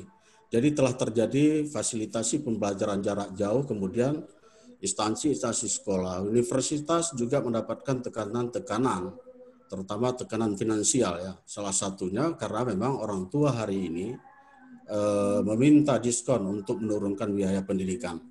Inilah yang sedang terjadi, suka atau tidak suka, siap atau tidak siap, mau tidak mau, kita dipaksa untuk bergerak lebih maju, beradaptasi dengan dunia digital dan dunia teknologi agar kita mampu menyajikan pendidikan ya, yang tepat dan berkualitas bagi anak-anak kita di sekolah. Coba Pak, lanjut Pak. Nah, bagaimana sistem pendidikan Indonesia itu harus berubah?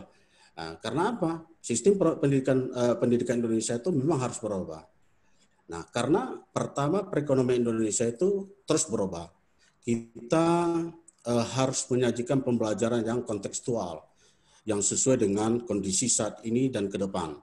Tidak lagi menyajikan pendidikan kadaluarsa ya, yang tidak sesuai dengan era dan zamannya. Mungkin pada saat kita lulus dari bangku kuliah dulu, besar kemungkinan ilmu-ilmu itu tidak lagi dipakai pada zaman ini.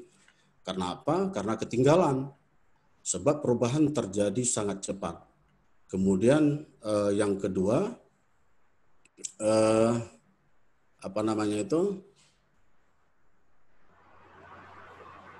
yang kedua,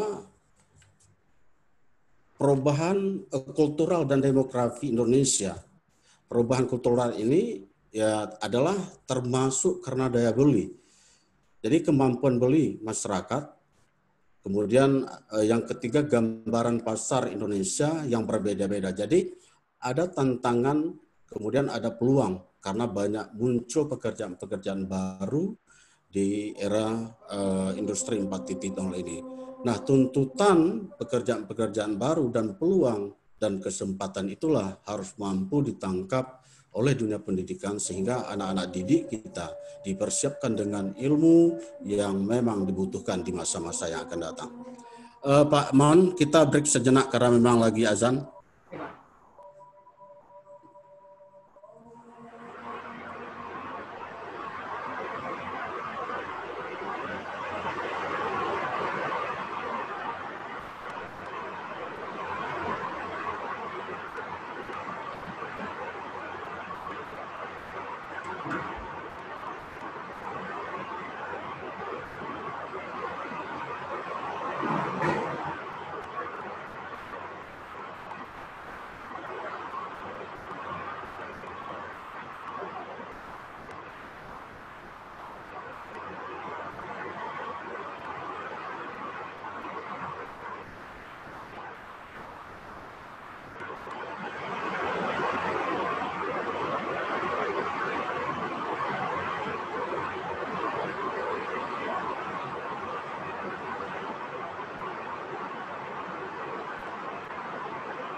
Ramai rumah hidupkan dia bukan.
dengan senang hati.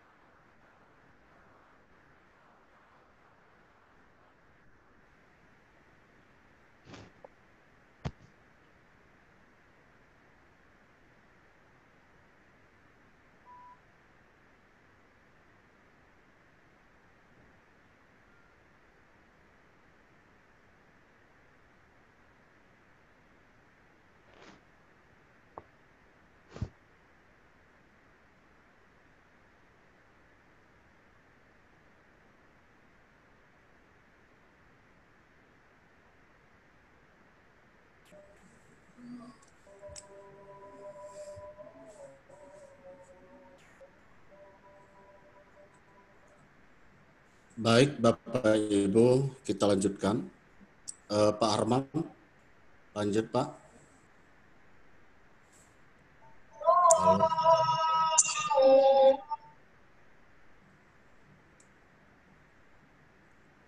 Ya, Pak Arman. Oke, Ya, Pak, udah Pak. Peta Pendidikan Indonesia. Ya, lanjut Pak. Karena itu sudah banyak dijelaskan tadi oleh Pak Kaspani dan Bu Sulhati tadinya. Lanjut saja. Lompat aja Pak. Baik. Nah, ke depan paling tidak ada 5 kemampuan yang harus dilatih bagi anak-anak kita di era ini. Nah, pertama kemampuan berpikir kritis. Jadi anak-anak harus mampu berpikir kritis, dilatih untuk berpikir kritis. Kemudian kemampuan berpikir kreatif, kemampuan berkolaborasi, kemampuan berkomunikasi, kemampuan problem solving. Jadi soft skill seperti ini dibutuhkan di era new normal. Jadi bukan cuma mampu menjawab soal atau juara kelas katakan, tetapi mereka punya soft skill. Karena apa? Karena di dunia pekerjaan soft skill seperti inilah yang dibutuhkan, bukan nilai rapor atau juara kelas saja. Kemudian kemampuan berentrepreneurshiп. Jadi anak-anak harus dilatih punya mindset ya, mindset seorang entrepreneur sehingga mereka selesai dari bangku sekolah tidak lagi berpikir menjadi pencari pekerjaan, tetapi mereka menjadi pencipta lapangan pekerjaan. Nah, bisa kita bayangkan kalau semua atau mayoritas anak-anak kita ke depan menjadi job creator, mereka menyediakan lapangan pekerjaan yang banyak, dan lalu yang terjadi ya adalah lapangan pekerjaan itu sangat luas, tentunya pengangguran berkurang, bangsa ini mungkin diharapkan bisa semakin sejahtera dan maju. Jadi ini harapan kita, sehingga memang ini tugas dan tugas berat kita sebagai seorang guru yang selalu menciptakan soft skill terhadap anak-anak kita di masa depan. Lanjut Pak. Ya, kemudian terakhir adalah apa yang harus dilakukan saat ini ya. Strategi pendidikan kita ke depan mau tidak mau, suka atau tidak suka ya, siap atau tidak siap harus diarahkan kepada mindset entrepreneur. Jadi anak-anak dari kecil dilatih untuk punya jiwa entrepreneurship. Jadi apa yang penting dilakukan saat ini ya, lanjutkanlah kebiasaan-kebiasaan yang baru ini ya. Memang inilah menjadi tuntutan hari ini.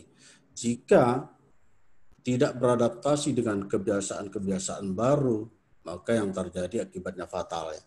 Kemungkinan saja kita terkena COVID, ya, keluarga kita terkena COVID, ya, orang-orang terdekat kita terkena COVID, karena kita tidak bisa memikirkan diri kita sendiri. Kemudian bagi seorang guru harus melanjutkan kebiasaan menggunakan teknologi dan digitalisasi untuk proses belajar mengajar. Lanjutkan kebiasaan baru ini, lebih kreatif, lebih inovatif, lebih problem solver, kemudian kalau ada masalah, lihatlah masalah itu sebagai proyek pembelajaran.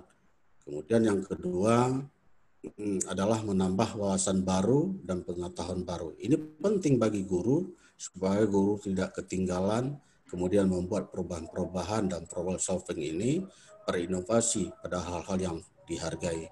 Jadi saya pikir itu yang saya dapat kami sampaikan pada kesempatan ini, karena memang sudah banyak yang disampaikan oleh Ibu dan Bapak pemateri kita yang lain. Jadi mudah-mudahan untuk Aceh Singkil tentunya,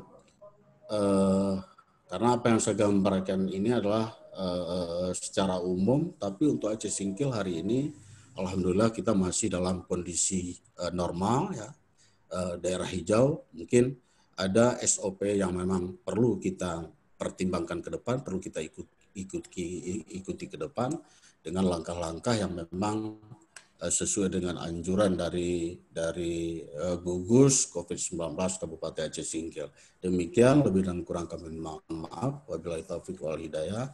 Wassalamualaikum warahmatullahi wabarakatuh. Assalamualaikum warahmatullahi wabarakatuh. Terima kasih kepada Bapak Muhammad Najur MPD selaku Ketua PGRI Kabupaten Aceh Singkil. Baiklah Bapak Ibu, alhamdulillah Bapak Ibu masih semangat, buktinya serta masih penuh mengikuti kegiatan ini. Untuk berikutnya kita masuk ke sesi tanya jawab. Bapak Ibu narasumber, ini sudah banyak sekali muncul pertanyaan, cuma mengingat waktu tidak semuanya mungkin yang dapat dijawab oleh narasumber ataupun pemateri kita. Pertanyaan yang pertama mungkin hanya 3 Bapak Ibu yang bisa kami mintakan kepada narasumber untuk menjawab. Sebelumnya mohon maaf Ibu Dr. Sulhati, karena tempat Ibu dokter tadi Ijaz lebat katanya di chat dan petir, mungkin nggak keluar. Tidak apa-apa. Bapak Ibu pemateri, pertanyaan pertama adalah dari Ibu Endang Herfiana. Ibu Endang Herfiana, kita minta kepada Pak Kadis. Halo, Assalamualaikum Pak Khalil.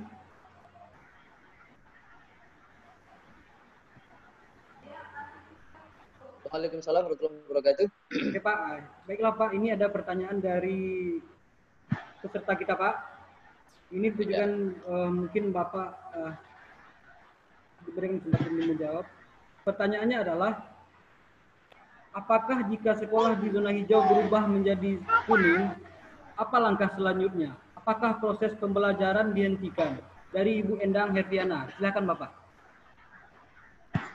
Baik, terima kasih. Assalamualaikum warahmatullahi wabarakatuh. Sebagaimana sudah kami sampaikan dalam presentasi pada kepala sekolah bahwa memang sesuai dengan SKB 4 Kementerian, apabila selama pembelajaran tatap muka bagi SLTP sederajat, SLTA sederajat itu sudah berlangsung dan sepanjang sudah ada terpapar, itu pembelajaran tatap muka secepatnya dihentikan, diubah ke metode PJJ atau BDR, sama statusnya sebagaimana saat ini berlaku bagi sekolah PAUD dan sekolah dasar sederajat. Jadi saya kira itu sudah final karena memang keputusan pemerintah untuk menyelamatkan guru, tenaga kependidikan, dan peserta didik adalah yang utama. Untuk itu kita tidak mau resiko itu kita ambil. Maka sebelum diputuskan pun hasil koordinasi kami dengan Bapak Bupati selaku Ketua Gugus Tugas tingkat kabupaten, walaupun Aceh Singkil sebagai zona hijau, kita tetap tidak merekomendasikan pembukaan pembelajaran tatap muka bagi SD ke bawah, ya SDMI, PAUD itu tidak kita izinkan. Kenapa? Karena kita masih patuh dan taat terhadap regulasi yang sudah ditetapkan oleh pemerintah pusat, dalam hal ini SKB 4 kementerian itu.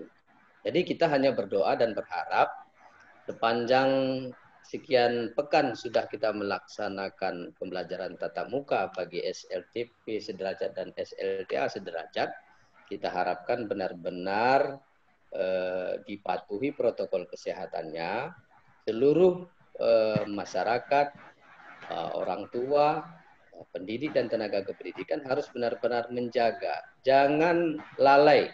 Dan jangan ada alasan bahwa kami berada di daerah pinggiran, kami berada di kepulauan, kami berada di kecamatan terisolir, atau sekolah kami ada sekolah di pinggiran. Itu tidak ada alasan. Kita tetap patuh untuk harus melaksanakan protokol COVID. Karena ketika ini kita langgar, kita terpapar salah satu di antara kita, berarti tanggung jawab itu adalah ada pada sekolah atau satuan pendidikan yang melakukan kelalaian.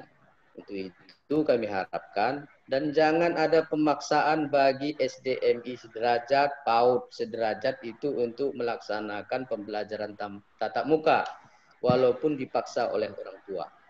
Hanya saja kami tetap berpesan, lembaga pendidikan melalui kepala sekolah harus benar-benar bisa mencari solusi agar pembelajaran yang paling mungkin bisa dilakukan dengan berbagai konsep yang paling mungkin bisa dilaksanakan, benar-benar bisa tanggung jawab kita itu dilaksanakan dengan sebaik-baiknya, sehingga orang tua tidak merasa dirugikan, peserta didik kita tidak merasa dirugikan. Capaian target yang harus dikuasai oleh peserta didik kita harus benar-benar kita penuhi. Jadi kami sampaikan pada kesempatan ini. Saya kira demikian. Terima kasih. Saya kembalikan dengan Pak Harmon. Baik, terima kasih Pak Kadis atas jawabannya. Pertanyaan dari Bu Endang Herfiana. Juga jawaban untuk kita semua, khususnya pendidik dan pihak terkait di Aceh Singkil. Baiklah. Berikutnya pertanyaan kedua, ini kita minta dijawab oleh Bapak Kaspani. Halo, Assalamualaikum Bapak.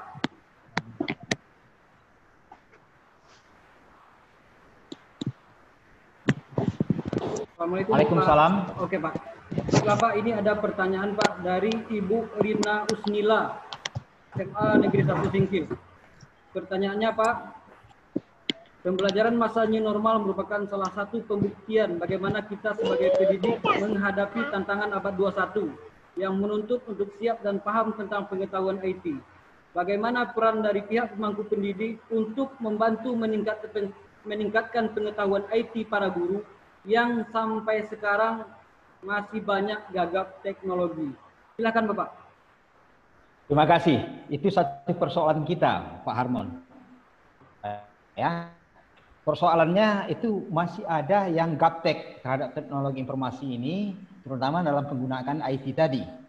Dalam hal ini saya menyarankan, yang pertama ada dulu kemauan, ya, ada kemauan dari para guru itu jangan seolah karena saya sudah tua misalnya, sampai hari ini saya masih tetap belajar untuk menggunakan IT, walaupun usia sudah 50 tahun. Tapi inilah yang sangat penting, ada kemauan diri kita dulu. Nah, kalau ada kemauan ini, kita bisa belajar melalui tutorial. Apa yang tidak memungkinkan? Sebenarnya serba memungkinkan saat sekarang ini. Saya saja kemarin membuat YouTube bisa, karena ada tutorial di YouTube itu sendiri. Nah, ini sangat perlu. Dan yang tak kalah pentingnya, saya kira ini juga. Mungkin ini bisa juga saya sampaikan salam kepada Pak Kadis Pendidikan dan kita semua yang punya kepentingan untuk ini.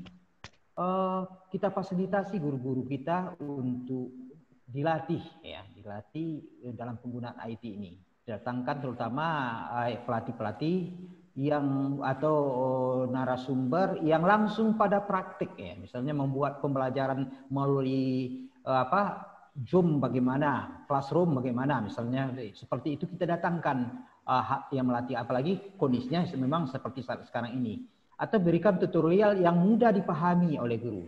Kemudian yang tak kalah juga penting, sekira sebenarnya ini bukan satu alasan, harga laptop sekarang ini sudah tidak seperti dulu. Mungkin dinas pendidikan bisa memberikan notebook atau laptop kepada guru. Sebenarnya saya kira tidak perlu sebenarnya, karena dana untuk sertifikasi itu salah satu untuk peningkatan kualitas guru itu ya gunakan, beli, sisihkan uang sertifikasi itu untuk membeli misalnya laptop atau smartphone, telepon cerdas yang bisa kita pergunakan untuk pembelajaran. Memang persoalan itu tadi ada hal-hal yang lain, misalnya seperti kemauan itu masih rendah. Saya kira itu Ibu Rina yang sangat penting. Kita ini memang kadang-kadang memori kita nggak bisa lagi nyambung ya, nggak bisa nyambung dengan informasi-informasi terbaru yang kira-kira sudah kita cerna. Untuk belajar pun untuk menguasai IT ini agak sulit. Tetapi jika ada kemauan kita, ada fasilitas yang kita pergunakan, bisa saya sudah membukanya. Dulu nggak bisa ngetik, sekarang sudah bisa ngetik. Dulu nggak bisa buat video, sekarang sudah bisa buat video. Seperti itu. Saya kira ada motivasi untuk itu. Terima kasih Pak Armon. Oke, baik Bapak. Terima kasih pengawas sekolah Bapak Haji Kasmani MPD yang telah memberikan jawaban. Assalamualaikum Ibu Sulhati.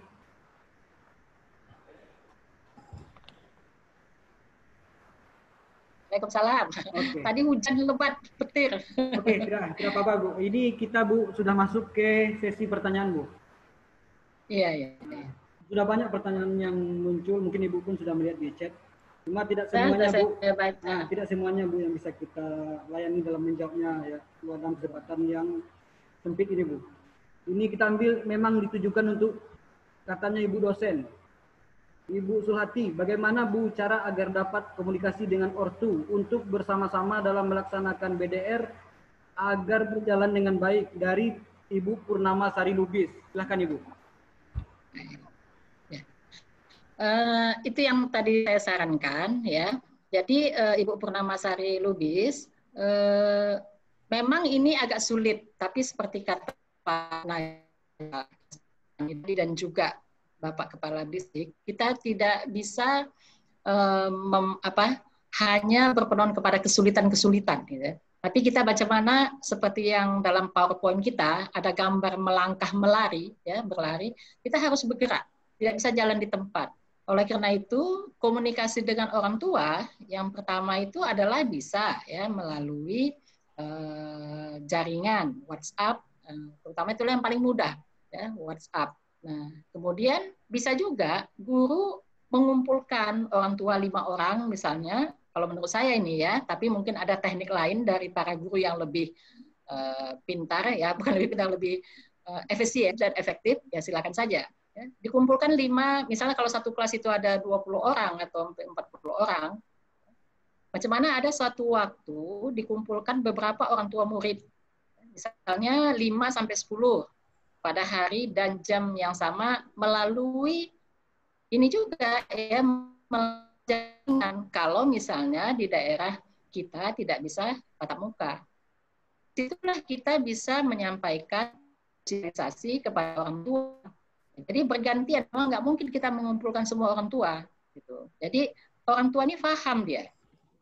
Ada lagi Pak Harmon ya dan Bapak Ibu dan guru sekalian, orang tua yang marah kepada guru. Saya kan udah bayar orang sekolah. Saya kan ini kan kewajiban guru semua. Kenapa kami orang tua yang harus mengajari anak dari rumah?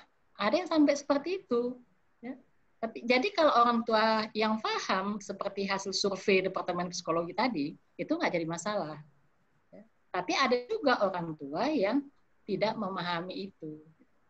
Sehingga itulah Pak. Ada satu lagi Pak yang harus saya jawab dari siapa tadi ya? Macam mana Bu katanya pembentukan karakter dengan bedanya ya tatap muka dengan dalam jaringan, yaitu beda pasti. Karena pembentukan karakter, tujuan akhirnya itu kan kita lihat dari perilaku. Ya. Perilaku itu yang bisa kita amati. Apakah bisa kita mengamati hasil dari pendidikan karakter itu melalui jaringan? Nggak bisa. Ya. Jadi disitulah kesulitannya BDR ini. Ya. Macam mana caranya kita bisa melakukan pendidikan karakter itu? Karena hasil dari pendidikan karakter itu, dia harus tampak dari perilaku. Perilaku itu adalah tingkah laku yang dapat diamati. Itu kalau menurut saya, ya. Ya, demikian Pak Armon. Saya kembalikan kepada Pak Armon. Baik, terima kasih Ibu Dr. Sulhati MA yang telah menjawab pertanyaan bahkan lebih dari yang kita minta. Terima kasih, Bu. Mohon maaf sebelumnya Bapak Ibu semua, Ketua PGRI kita Bapak Muhammad Najur sebentar ini WA pribadi saya, bahwasannya beliau tidak bisa melanjutkan Zoom kita ini yang memang sebentar lagi akan berakhir karena kondisi beliau dari semalam memang beliau konfirmasi sama saya beliau dalam keadaan kurang sehat. Tetapi demi semangatnya untuk kita para guru di Aceh Singkil, maka beliau menyanggupi, tetap menyanggupi. Baik, semoga kita doakan semoga beliau cepat sembuh. Baik Bapak Ibu, pertanyaan yang muncul mungkin lebih banyak lagi, cuma waktu juga lah Bapak Ibu yang tidak memungkinkan untuk kita melanjutkan menjawab semua pertanyaan. Terima kasih banyak kepada Bapak Kepala Dinas Pendidikan Aceh Singkil, Bapak Khalilullah SPD.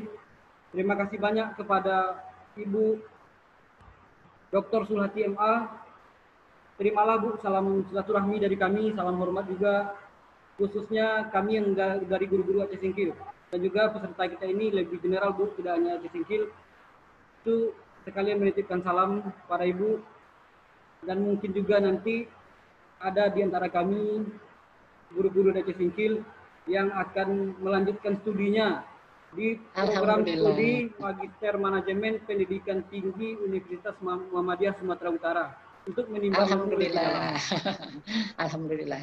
Terima kasih kepada Bapak Haji Kaspani SPD, Bapak Pengawas Sekolah Dinas Pendidikan Aceh yang hari ini turut memberikan materi yang bermanfaat bagi kita semua. Baiklah Bapak Ibu, mungkin demikian acara webinar kita dengan tema pembelajaran era new normal atau normal baru. Kita berharap agar kondisi kita pulih seperti sedia kala, walaupun hal itu tipis harapan bagi kita, cuma tidak tipis bagi Allah. Kita memohon para Allah agar segera mengangkat COVID ini dari bumi ini. Amin ya rabbal alamin. Amin ya Allah. Baiklah Bapak Ibu semua, saya sebagai moderator mengucapkan mohon maaf yang sebesar-besarnya kepada Bapak Ibu pemateri jika ada salah-salah kata, salah penyampaian, terutama salah pada saat teknis pada saat tadi waktu memulai acara. Untuk informasi Bu, kami ini dari Pulau Banyak Barat Bu, lebih barat dari Pulau Banyak Ibu Dr. Sulhati. Oh, kepengen kali saya ke sana. Ya, kami tunggu Bu. Kondisi jaringan alhamdulillah dalam beberapa bulan ini sudah membaik Bu. Dari yang sebelum ini sangat susah. Cuma tidak menyurutkan niat dari kami untuk mengadakan kegiatan ini, tentunya dengan koordinasi Dinas Pendidikan Aceh Singkil dan PGRI juga pengawas sekolah. Terima kasih Bapak Ibu, mohon maaf. Billahi taufik wal hidayah. Wassalamualaikum warahmatullahi wabarakatuh. Waalaikumsalam warahmatullahi wabarakatuh. Susah yang mau ikut di situ, guru di Aceh Singkil, ikut enggak dia ini ya? Ya, apa namanya Bu? Nah itulah lupa saya karena sudah lama sekali bertemu. Iya itu siapa ya? Katanya dia mau ikut, tapi nampaknya nggak ada ini. Ruslannya ikut Bu, Ruslan panggilannya saja. Tahu namanya bisa Bu tuh. Iya. Orang Jakarta aja ikut Bu. Iya. Kami tunggu ya di pasca sarjana. Amin, Bu. Ada yang daring kok, jadi nggak mesti ke Medan. Ya, makasih Bapak Ibu Guru, Sama-sama. Pak Armon, Kepala Dinas, Ketua PGRI, pengawas sekolah. Saya undur diri. Ya. Assalamualaikum. Waalaikumsalam. Waalaikumsalam warahmatullahi wabarakatuh. Warahmatullahi wabarakatuh.